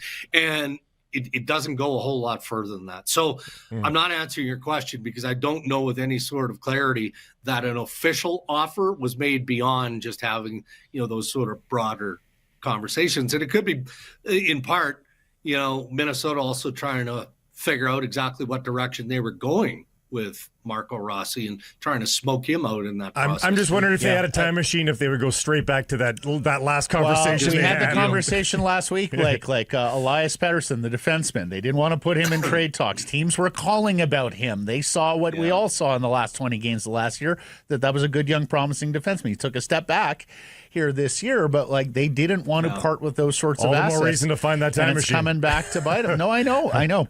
Well, okay, so I think... I'm seeing some speculation quickly just because we're talking about centers on Philip Deneau and the LA Kings, right? Just going to ask you about him. Mm-hmm. Yeah, and I think that has more to do with maybe Deneau feeling like he's a bigger role player than the role that he has with Los Angeles. Maybe it feels like it's time for a change of scenery. Although what I can tell you is my LA sources are going, okay, great. We trade Phil Deneau, then guess what? We need a player like Philip Deneau. We've got to now go out and find that player. And, just to use a comp, is it Ryan O'Reilly with the Nashville Predators? If Barry Trotz is finally willing to make a move, and some believe that he's getting closer to that reality, okay, well, then if you're LA, what are you giving up to acquire, a piece like that? So, I mean, every player is available to a point, especially a player at the level where you would slot Phil Deneau. But I don't think there's a whole lot to it other than maybe the player just wanting a fresh start, change of scenery because he wants a bigger opportunity. All right. We know you're busy there at the governor's meetings in Colorado Springs. Go have at it. Maybe you get a round of golf in as well. Thanks, Dregs. Until next week. Okay, guys. Have a great week. Harrison Price from the historic Wall Center. And I've got a new deal to tell you folks about our friends from Pizza. We've already told you about the massive pizza. About a free pizza in December? What? Go get the app. You'll find out. Also now, You can get a large 2-topping pizza with your choice of side and 2 cans of pop for $19.99. What year is it? Is it 1988? A large 2-topping pizza, a side, 2 cans of pop, $19. You can choose from popcorn chicken, 4 chicken tenders, creamy garlic loaded tots with dip, or garlic cheese fingers. Those are your side choices, folks. Again, $19.99 at Pizza Pizza. As we welcome in TSN's soccer reporter, who is there in Florida all week, Mr. Farhan Lalji. I like the ring of that. We'll just call him football reporter. It'll be ambiguous. Fair enough. Works in both ways. How did you enjoy your soccer coverage experience? Loved it. First of all, just the event itself was magnificent, right? I mean, the stadium was lame, but other than that, the atmosphere was really good, befitting of what you'd expect of a championship soccer match. And just, what a good group of guys, right? I couldn't have enjoyed being around a team and a group of fine gentlemen as much as I did. It's a good culture. It's a good group. It's, a good PR staff. They want to be accommodating, like the whole experience from the standpoint of somebody in the media, but just, somebody integrated into a group of people that you've never met before. I think it was positive. I enjoyed every minute of it. Speaking of 1988, it's a bit of a throwback covering Major League Soccer right now, where the teams, for the most part, there's a few odd exceptions, but for the most part, they want to be covered. Yep. They want the coverage. And Caps win today, Communications Department of the Year. So congratulations to Nathan Vanstone. Axel Schuster is your Executive of the Year in the MLS. They won another business award. So, no, it was a fantastic, fantastic season for the Caps on the pitch. But believe it or not, we are not bringing Farhan on to discuss the X's and O's of this match and how it went down. The high press needed to be more? Is that what you're saying? They should have won. They got robbed. They played very, very well. They had every opportunity. They had every opportunity to win, and you would have loved for them to put the cherry on top of the sundae, just in terms of how it's engaged the fan base. And I think the fan base here probably feels, maybe not to the same numbers or volume, but they feel probably a lot like Blue Jay fans, right? Completely, for sure. The team is even more endearing, right? Like they've lost, but you sure would have loved for them. I wouldn't have loved for that for the Blue Jays, me, but I would have definitely loved to see them finish this off for the fans, for the 21,000 that were at BC Place, for the 54,000 that were at BC Place before that, but just for a group of guys that really came together and believed in one another. And you can tell just how much these guys like each other just from watching them hang out in the hotel and on the elevators and getting a chance to visit, or just seeing them chirp each other. You could see this was a different group that really, really believed in one another and just enjoyed being around one another. And guess what? They'll get to do it again in 4 weeks. Yeah, that's the other thing. It is a very short off season in this sport, particularly when you go all the way to MLS Cup. Here's the thing. We did not bring Farhan on to talk necessarily about what happened on the pitch. We brought him on to talk about what's going to happen from here, and particularly with a stadium project at the Hastings Racecourse site. And if you missed this on Friday, it was announced that there will be no more thoroughbred racing at Hastings Racecourse. The race book, the casino, will continue, but not actually racing on the site, which makes it a redevelopment site for this stadium. So I know you've done some reporting on this, some calls. What can you tell us, Farhan? Well, I do think this is trending in somewhat a positive direction. I think there's still a ways to go here. I don't believe there's been any kind of agreement done and things like that. But I do think that they finally got the ear of the government, right? And I know Ken Sim was also at the game, and certainly there's a lot of motivation there. But these aren't city decisions necessarily, right? These are provincial decisions, and potentially even higher than that. But I do think that it's with the right people right now, and I just think there's a greater appetite to find a way to make this work. And I think the timing of it had to be the decision they made on the Hastings Park site, and after that, I know there's some casinos and other items at play that are going to be involved in this. My understanding is that the Lions are part of the conversation as well, which I think would be a good thing for all concerned.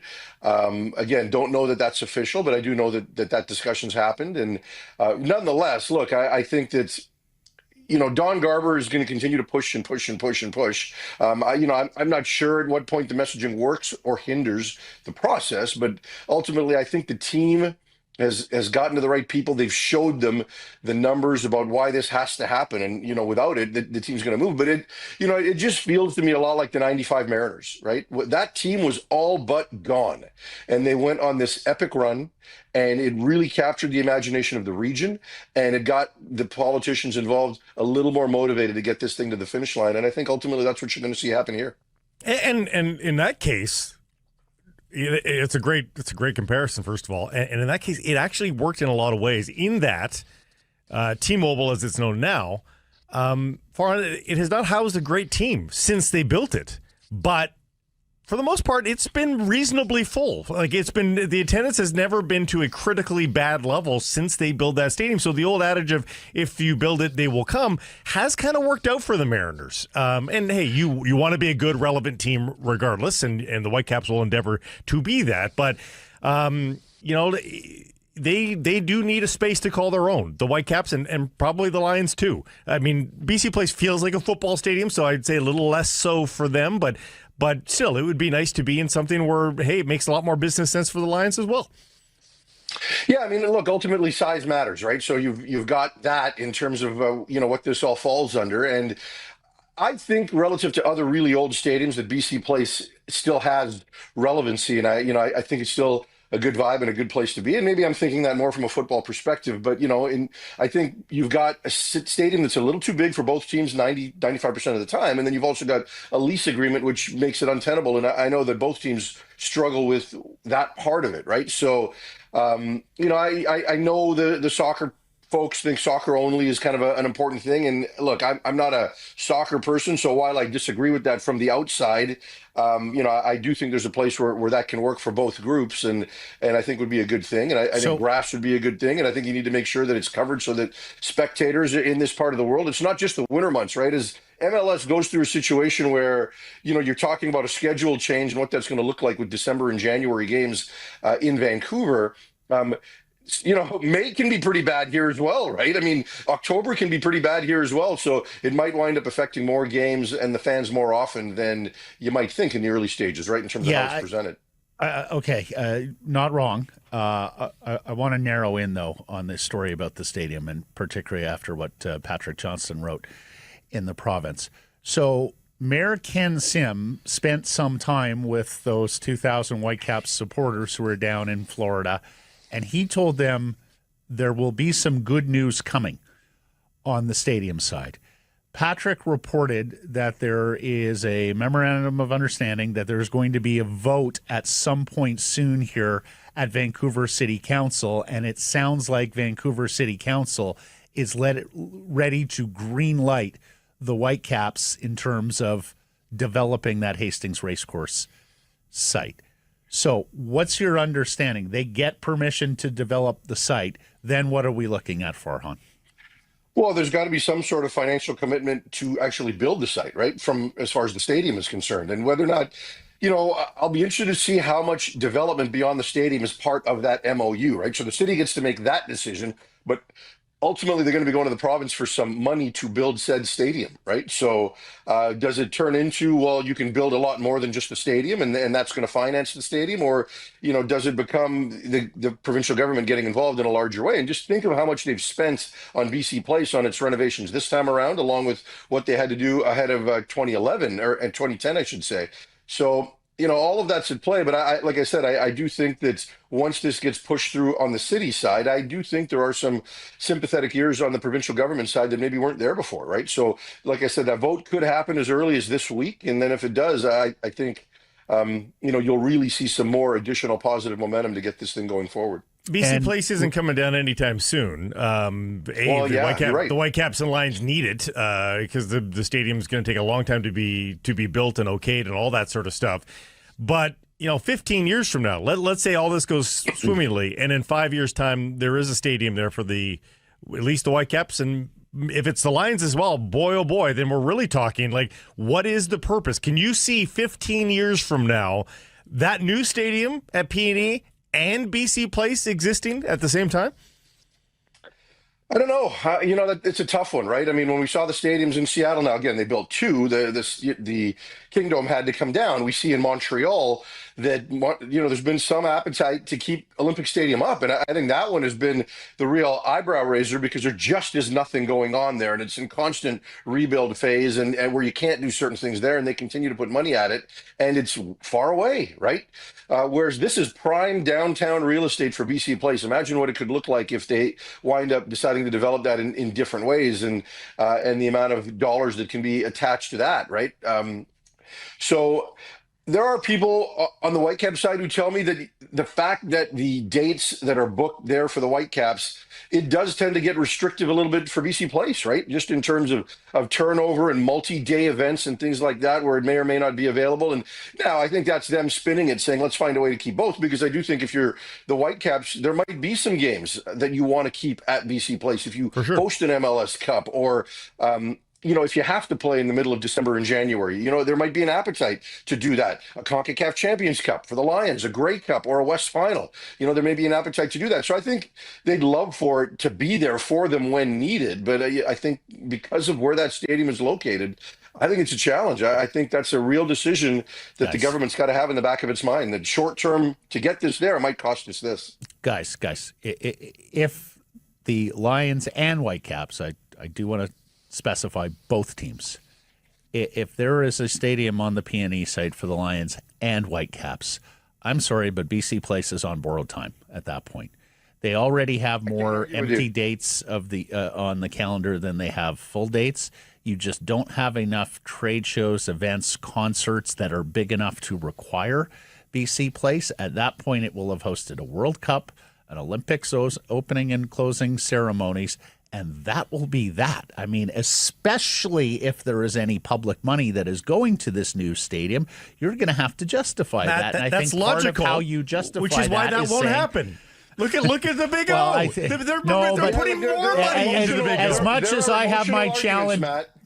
No. As much as I have my challenges with this current provincial government, BC governance is usually a little bit more straight and narrow than Quebec governance. Spend any time in the province of Quebec, and you learn a thing or two about how that place works. And they were on the verge. They were on the verge of having that stadium named, right? Like they had a company that was ready to pay the money and do it. And Farhan, they're going to have to give. Go ahead, finish. No, finish. It's your show.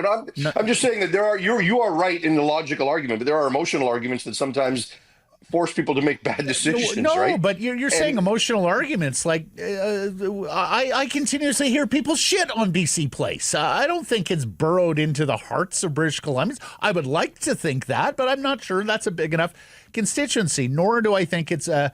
Nor do I think that any government wants to sit there with a white elephant on their hands and being continuously asked about why this piece of prime downtown real estate, as you guys say, and which is absolutely accurate, sits there with the stadium that goes so seldomly because, Matt, used. You can tear down the Big O Montreal and not change the skyline of the city. That thing has been a central case. But not of the downtown skyline. Not of the downtown core, but of the broader city of Montreal. No, but the tower stands out more than anything else. Is the centerpiece. It's the crown of Vancouver, downtown Vancouver. So they're not going to tear it down. Well, no. I used to live in False Creek, and I would come over the Cambie Street Bridge. I would do my stand-ups from my rooftop patio when I lived in False Creek, and the stadium and Rogers Arena were the centerpieces. Like it was right in the shot. It was my FU Toronto. It was my FU Toronto stand-up.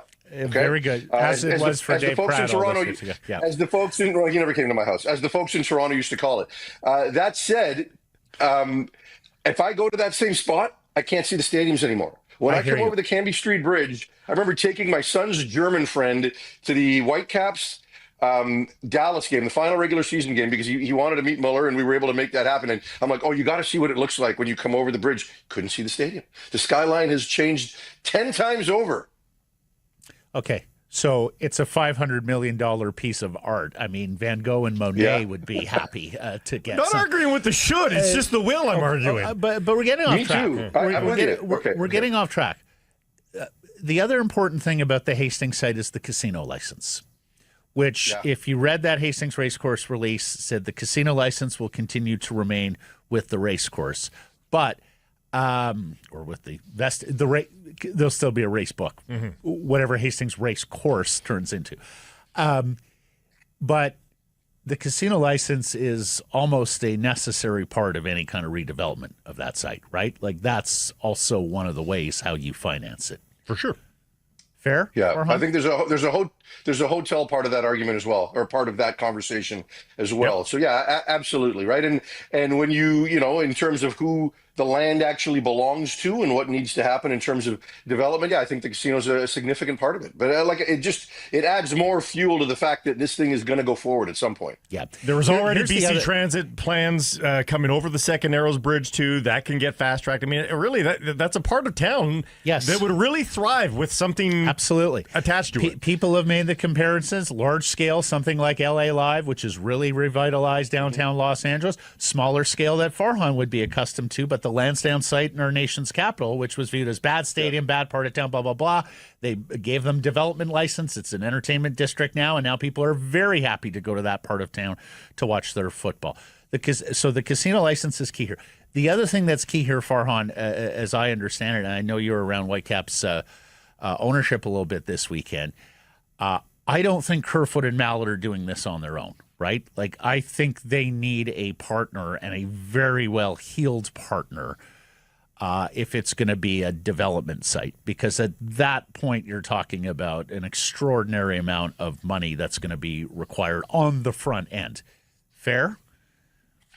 Yeah, I would think so. And whether that's, there are some people in this province that I think would be approached, and people who know how to develop and get something like this done. Amar Doman certainly has a level of resource as well. He's not in the development business, but, is connected to people that are. So if the Lions are involved, I think that's going to be part of it as well. But yeah, you're right.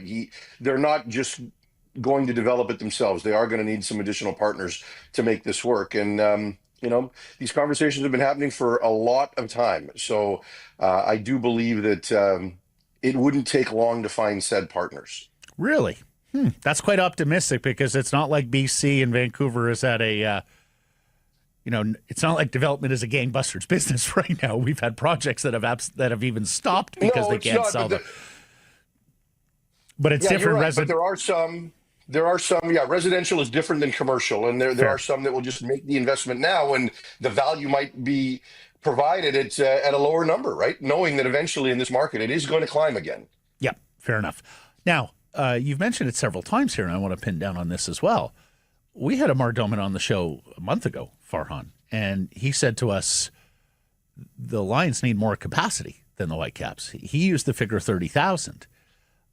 Which, of course, not only works for him in terms of what they could get for just any given game day, particularly the opener if a concert's going to go with it, but also be big enough to host a Grey Cup. Whitecaps are talking closer, or had been talking closer to 20,000. So what's the news there? Like, why are the Lions a part of this now when, as recently as a month ago, Amar Doman had his doubts because of stadium capacity side? Yeah, look, it's a fair question, and I haven't talked to Amar on this file in the last few weeks. But I have to think there's a compromise there, don't you? Like, yes. I mean, if the government is willing to do this and get involved, is the compromise 25,000, 24,000, but make sure there's spaces in place so that it's expandable, so that when you have the larger events, I mean, it would behoove the Whitecaps if all of a sudden they're hosting MLS Cup and Champions Cup, and 15 years from now, BC Place is no longer there, that becomes an option. If the Canadian national team is playing large events here, that becomes an option. So I understand the need to be smaller and to control demand. And when you look at some of the other CFL stadiums, Winnipeg and Saskatchewan are just above 30, and it works. But you look at Saskatchewan all of a sudden, and they're rarely at that 30 mark. And so what does that look like on television? And can you raise ticket prices with lower demand? So I do think there's a formula there where they can find some sort of common ground. But I do know you're right. That has been the stumbling block for quite some time. And hopefully they're able to find a way to bridge it, because I think this works better with both teams. First of all, I'd seen those reports, guys. I really don't think there has been any credibility to this 19,000 number for the Whitecaps. That is not my understanding at all. In fact, talking to league sources around MLS, there is only regret for the teams that have built 17 to 19,000 seat stadiums to this point. They all have immediate buyer's remorse that they did not build bigger stadiums in those locales. To me, it's the absolute smallest would be a 21,000 seat stadium, but I think 24 or 25, as you outlined, Farhan, is absolutely a reasonable compromise. And I think given what the Whitecaps saw this year with the support, that's probably turned them even more so to say, yeah, we can still keep this place mostly full if it's at 24, 25,000.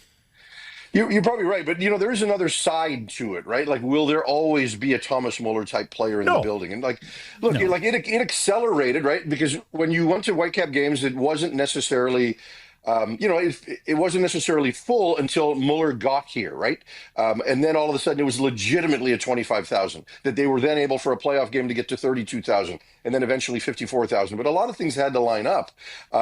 And will they always line up that way? Certainly, you look at the way this organization is run right now and what Axel Schuster's been able to do, on the back end in terms of just what their process is, and you have to feel good about their future on the field and what they're going to be able to deliver. And there's going to be I don't want to say hangover, that's the wrong word, because it's just all positive vibes coming off of this season that'll help them next year. But 10 years down the road, you don't know if there's a dip, and you don't know if it gets back down to the high teens in terms of actual attendance, right? So but look, I'm with you. I think slightly bigger is better. Just two other things I want to get to on this. And one of them better be Thomas Muller.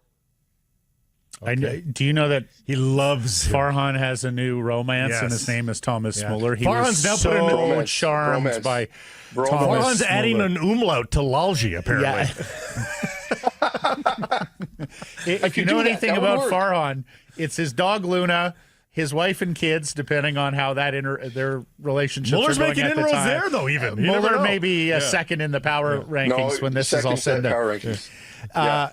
No, but here's the thing. Could you imagine? Like, I did a post-game interview with him after a championship loss match. I asked two questions. He gave me 3.5 minutes on two questions. Can you imagine how many questions I'd have to ask a member of the Canuck leadership group to get 3.5 minutes? Okay. That was the necessary price of doing this. 61 questions. Wanted to be able to juxtapose 61 them. questions. No, but when this issue, it's true though. I couldn't watch. I couldn't experience what I did for 5 days without watching it through the lens of the other experience. And yes, oh boy. Okay, nobody cares about your media one. Sir. When this project first started, and the notion of the province putting money into this. I was very, very skeptical because of the political fallout on that. As we know, in Canada, it has been very difficult to get governments to put money into stadium projects for teams owned by billionaires. You talk about the province maybe getting involved here on the stadium. When I think of it now, there may be no better time for David Eby to do this. He's got a recent mandate, right? He's not facing an election for several years. He's already pretty disliked, let's face it. And the Conservative Party of British Columbia is in total disarray. There is no opposition. They just had a coup of their leader last week. Look, if I'm David Eby's advisor, I would say to him, Mr. Premier, if you put money into a stadium, you're going to hear about that the next time you're on the campaign trail, and that may, in fact, hurt you at the ballot box. But if you're going to do it, this might be the best time to do it. It's not very NDP-ish, though, is it? It's not very NDP-ish at sports all. Venue. No. Because here's the other thing. It's not like the Whitecaps are going to be asked to buy the land. So you're already going to have the city sort of doing its part with, well, we'll give you the opportunity to develop this prime piece of real estate, and then Mayor Ken Sim who can step back and go, okay, we've done our part. And then it becomes the province, and I'm told they do have some jurisdictional overview over that site, that it's not purely a city decision, but then it becomes the province, okay, what's going to be your contribution, if any, to this project? Yeah, look, I think that in terms of how this is allowed to be developed, I think the province is going to be involved. But let's look at this another way. Think of how much is being spent on the World Cup, right? Just in terms of infrastructure and security. And think of the pushback that came at the front end there, to the point where we almost didn't have games in Vancouver, and then it got turned. And I'm telling you, the money that was different premier, but you're quite right. Different premier, but you're quite right. But when you look at the funds that were allocated to that, I can certainly see a world where a number south of that gets allocated to this project. You know, and I don't even think it'll be close to that, but it'll, you know, I think it'll be meaningful. But what are we talking about, right? I mean, you know, the number for that started with a B, right? So in terms of what it's eventually going to cost. Oh, yeah. And yes, there's two ways to look at that, Farhan, though. It could be like, oh, they spent all this money on the World Cup, and so they should be able to spend this for something that is permanent, not temporary. Yes. The other argument is, look at all the money they already put into soccer. If I'm a citizen who doesn't give a shit about soccer, am I going to sit there and go, yeah, put more money into soccer? No. But the other thing is if you don't invest in this, how long are we looking at a dilapidated Hastings racecourse and barns that are just sitting there? Like, something has to go there, Blake. But as we have long talked about, if you put that's why the entertainment district is so important. A sports stadium only appeals to so many people, and it's a minority of people. Doesn't have to be just that, though. So it's got to be the entertainment district. Yeah, for sure. Here's my last question for you, because as you noted, Farhan, MLS is going to a spring schedule, or spring, summer, through the winter, not summer. They are going to a schedule that aligns, with global soccer, in that you start in the summer and you go through until the next spring, and you have your months off in like June and July. That puts them in an awful lot of Vancouver rain. And if the Lions are involved with that puts a lot of big, burly football players on a grass pitch in the pouring rain, chewing it the hell up for the soccer team in its next match. I guess they're going to would have to be super creative and cooperative, including with people like TSN and the CFL broadcast schedule, in terms of Lion home games being far enough apart from Whitecaps and home hybrid games. Grass, Matt. They do this quite easily with hybrid grass. It's half and half. It stands at is BMO the best soccer pitch in the league? Nope, but they make it work. It's just fine, and both teams play there. Thoughts, Farhan? Yeah, no, I agree. It would have to be hybrid, and also, you know, the CFL season is slowly moving up, right? To Grey Cup now being in early November, so there's a little bit of, you know, October conflict there, but and you know, from everything you hear from October, and the Lions don't want to play a lot in the summer. Right, so you'd hope that the Whitecaps are fairly summer heavy. Actually, sorry, summer they don't even get. They're going to be what's their mid-season break? Yeah, so. You know, I know the Whitecaps prefer fall games, but that'll obviously get moved up a little bit just given the landscape of the CFL calendar. But you're right; they are going to have to find a way to have some room between those games and work together on the schedule. And when there's nothing else going into that stadium that they also have to work around, that probably becomes a little bit more easier. And do a canopy. Have it open air, but do a canopy. Sounds like Luna does not abide on that. No. You guys have she's tired of your voices. But yeah, exactly. She wants Dad back. No, well, you know what? You do, because listen, when we go back to 2010, 2011, right? First of all, that stadium was temporary, so it always kind of felt like camping. But when we got into fall games for either team, that affected attendance. So you absolutely need to find a way to cover everything for all the fans involved if you want to find a way to make this work. I mean, look, it's too bad you don't have the funds available here to make this a covered but not enclosed retractable type thing, but you can't really do that for a stadium as small as 25 to 28,000. I think you need a retractable. That's where I was getting at, guys. I think you need a retractable roof that sort of works like T-Mobile or Rogers Center, where you can actually close it during the game and give your spectators and the pitch some cover. But the end zones, it doesn't need to be a dome. Like, it's not enclosed. It's just a canopy. Exactly. Just kind of like what they have at some of these hybrids. SoFi is one, T-Mobile's another. SoFi's the one. SoFi, when I've gone there for certain events, you could, and at the odd time it rains in LA, you could actually feel the rain coming into the stadium. I don't know that that's good, but look, if there was the financing available to add that to this, I think that'd be a huge win. Well, I think that's something. Stop moving my stand, dog. Can we get a photo? Can we get a photo of beautiful? Can we get the camera on beautiful Luna? Let everyone know who we're talking about here. She's a little sour. Hi, girl. Okay, we're gonna give you Dad back now. Yeah, okay. Take me out. It's walk time Take at the me Lalji out. house. Walk time. It's Thank walk you time. for this, buddy. It was great know. hanging out with you as well. Great down job there. this weekend, football yeah, no, reporter. very well done. Yes. Hey, where were you? Are you up there? I can't remember. I was in Dawson where were Creek. we? I was in Dawson Jeez, I got the better end of the deal in Miami. But let me say this before I go. I wish you, Blake, 4 or 5 concentrated days with the BC Lions and those athletes as well, because they also want to be covered. They're great absolutely. dudes. I So said that to whoever would listen. Yeah. Yeah, so like 4 or 5 days where you just got to spend that time with them. You need to come to a Grey Cup, and We used to do we'll camp. make We you used to do conduit. training camp all We those had Grey years. Cup here Farhan. last year? We did it all. Hey, All right. thank you, Farhan and Luna. That's Farhan and Luna Lalji from their abode. Yeah. Seahawks Price from the historic Wall Center and the Pacific Toyota Dealer Studio built by Arbor Lee. The best plays aren't just on the ice or on the field. Stay downtown here at the Wall. Enjoy exclusive Seahawks Price perks. Call 604-331-1000. Tell them we sent you some blackout date supply based on availability. Well, we said Friday that the World Cup draw had spectacle and car crash written all over it.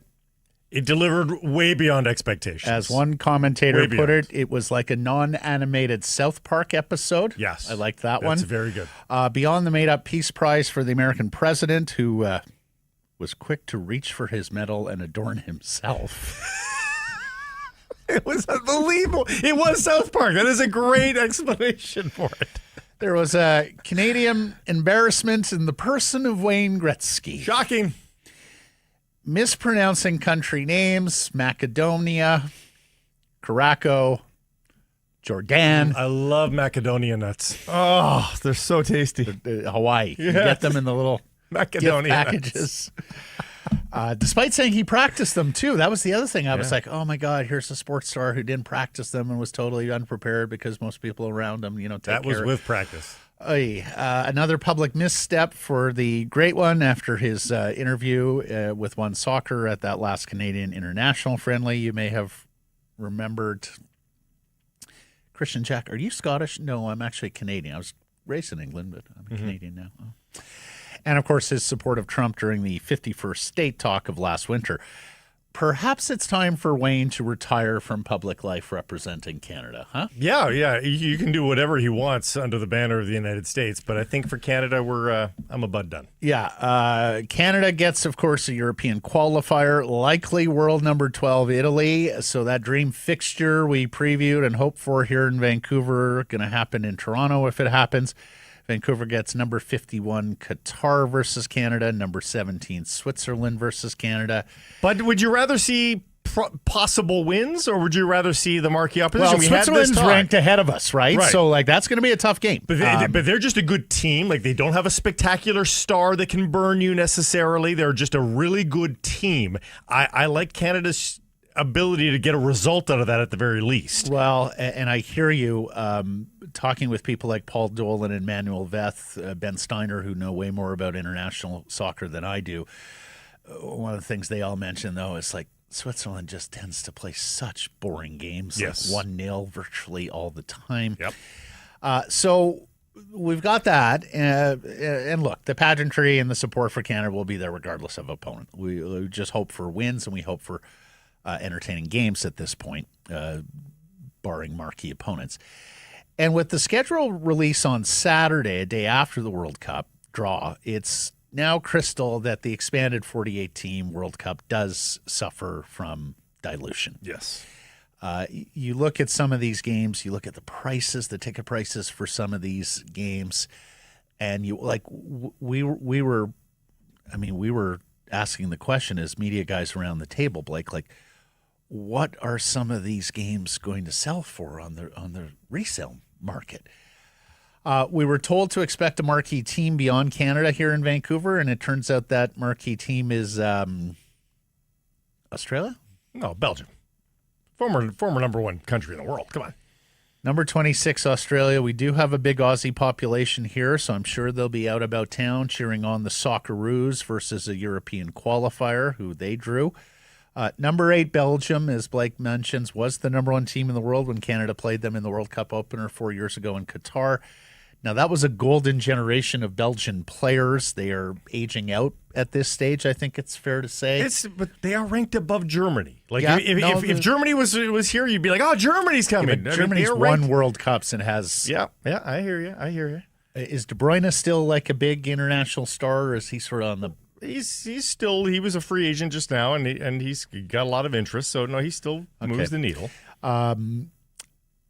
Belgium will play New Zealand. Shout out Ambassador Paul, longtime audience member, and Kiwi, who has reason to return to his favorite city next spring, and that's because the Kiwis will also play number 34 Egypt, who do bring one of the world's great scorers in Mohamed Salah, but he's recently been benched by his club team Liverpool, despite their extraordinary title-winning season last year. And he lashed out publicly this weekend, saying he felt like he was thrown under the bus.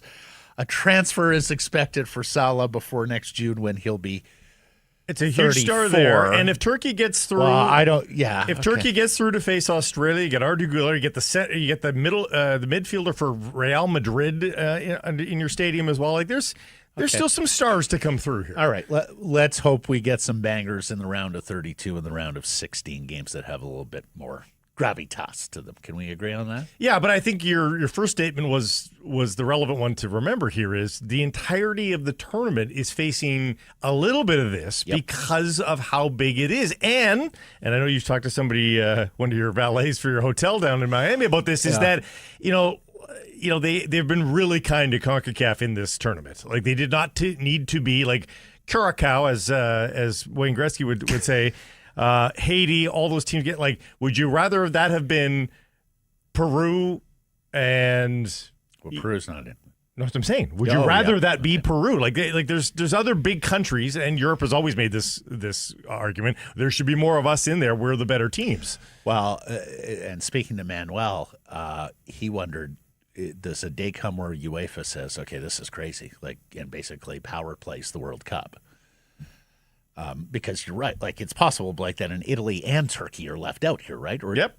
And Turkey's 25 in the world, and they're both miles better than a lot of the teams that did qualify. Like, with all due respect, New Zealand had to beat nobody to get here. Well, New Caledonia is a win away. Exactly. New Caledonia is a win away, which is a little island near New Zealand, if you don't know. And I had to look it up.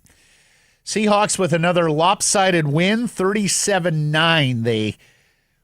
But another weird one. Victorious at Atlanta. Their third straight victory. They've won 7 of 8. Will catch a good break heading into next week's home game against Indianapolis. That's because Colts quarterback Daniel Jones, who's already dealing with a leg injury, suffered an Achilles injury and is all but certain to be unavailable going forward. But here. that Seattle game, does that add any confidence to you? That first half was abysmal. They did nothing on offense. The defense, fabulous, and a blocked field goal.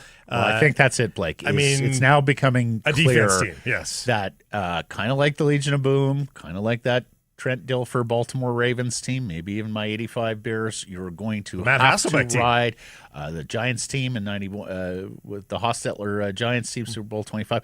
You're going to have to run that level of defense to the Super Bowl if you hope to get there. Rookie defender Nicky Manwari, I'd like to call him a safety, but he's aligning at so many positions now and causing havoc everywhere. A game for the ages. 6 tackles, 2 tackles for loss, a sack, an interception, a block kick. Hawks had their first team defense at full health with defensive tackle Jaron Reed, safety Julian Love, and it showed. The new addition, Rashid Shaheed, breaks out. Big game, 100-yard kick return for a score. Jackson Smith and Jigba, 2 touchdown catches. Head coach Mike McDonald, the first coach in Hawks history to start his tenure with a couple of 10-win seasons, and of course this will be 10 wins plus. And 9 points allowed in the last 2 games. Yeah. Alas, LA Rams took care of business. Blowout win in Arizona. So the Hawks remain second place in the NFC West, 5th in the NFC on the tiebreaker. They'll host those Rams a week from Thursday at Lumen on Thursday Night Football. That's the game of the NFL year, right? As it's looking right now. Look at the point differential in the NFC West. The Seahawks are a plus 161. The Rams are plus 152.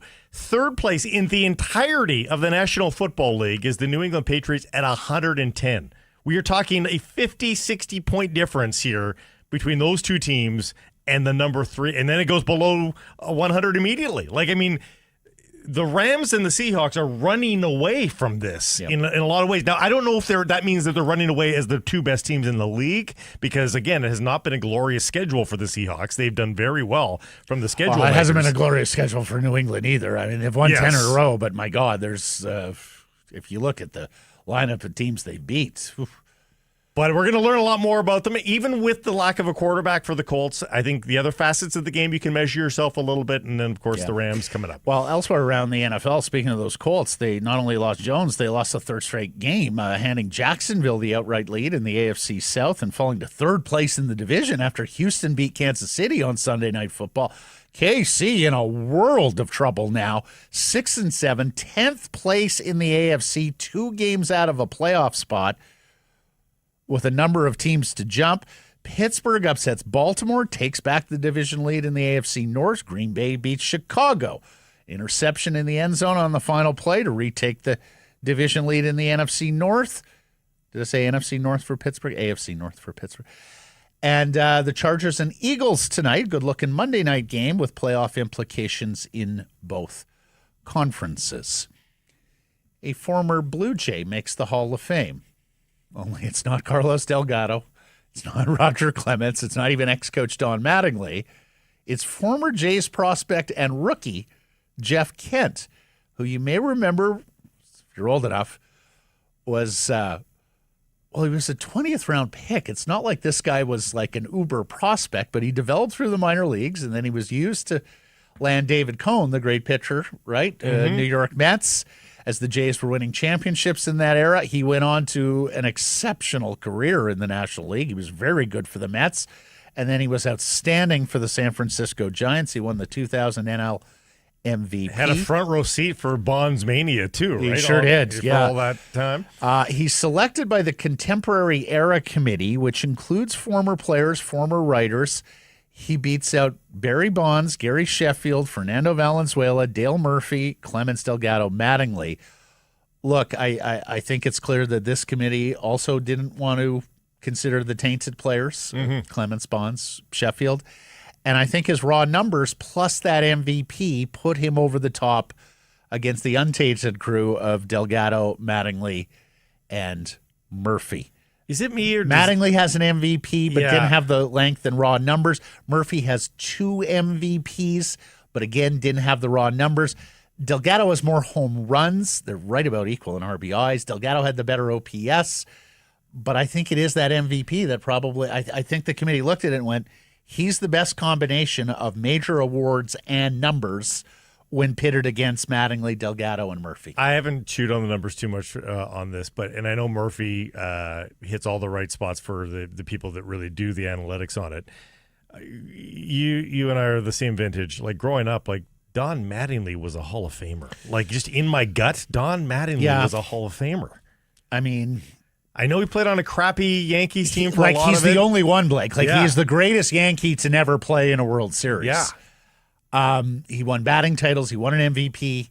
Was not a big power hitter, so I think that hurt him a little bit. And while he played, a good length of time, players of that order tend to need to play a really long time, or have postseason success. Mattingly's numbers compare very similarly to Kirby Puckett's, but Puckett won 2 World Series. I mean, to me, Mattingly and Boggs were interchangeable. Like, those were the U.S. legends at the time. Except for Boggs got to 3,000 hits, the magic number, even if it was hanging on with his hometown Tampa Bay Devil Race at the time. Did I tell you I saw him hit his 3,000? I happened to be in Florida and see it. And Mattingly didn't get there. So there you have it. Results of the poll question from Friday. We asked who wins MLS Cup MVP. They voted for Mueller at 74%. Alas, it was Messi at 14%. Other got 12% of the vote. Errors and omissions from Friday's program and beyond. We got a couple of them here. We had David Pinota on the show on Thursday, and he wondered about and said he suspected there might be something up in the final year of Quinn Hughes' contract next season by way of trade protection. Hart Levine, the publisher of Puckpedia, tells me that no, he has specifically checked with the parties, and there is no trade protection for Hughes in the final year of his deal next year. The reason being is apparently Hughes and his camp felt like, well, we don't need trade protection because in the final year of the deal, anyone who would trade for him would want the ability to re-sign him. And if they as a camp say, no, we're unwilling to re-sign there, then that effectively works like a no-trade clause. The other thing, Blake just misspoke last week. Yerke caught it because, of course, Yerke catches everything. He said he mentioned Suns PK flying over the bar. That's the one that hit the post. A miss, regardless, yes. Thank you for joining us, everybody. Appreciate you spending some time connecting with the program. Please do subscribe to all our assorted channels. Cost you nothing. YouTube and wherever you get your podcasts. Follow on social, X, Insta, Facebook, TikTok, YouTube, Blue Sky Live on many of those platforms, noon Pacific time weekdays. And, of course, please do support the community sponsors you hear us talking about. Keep it local.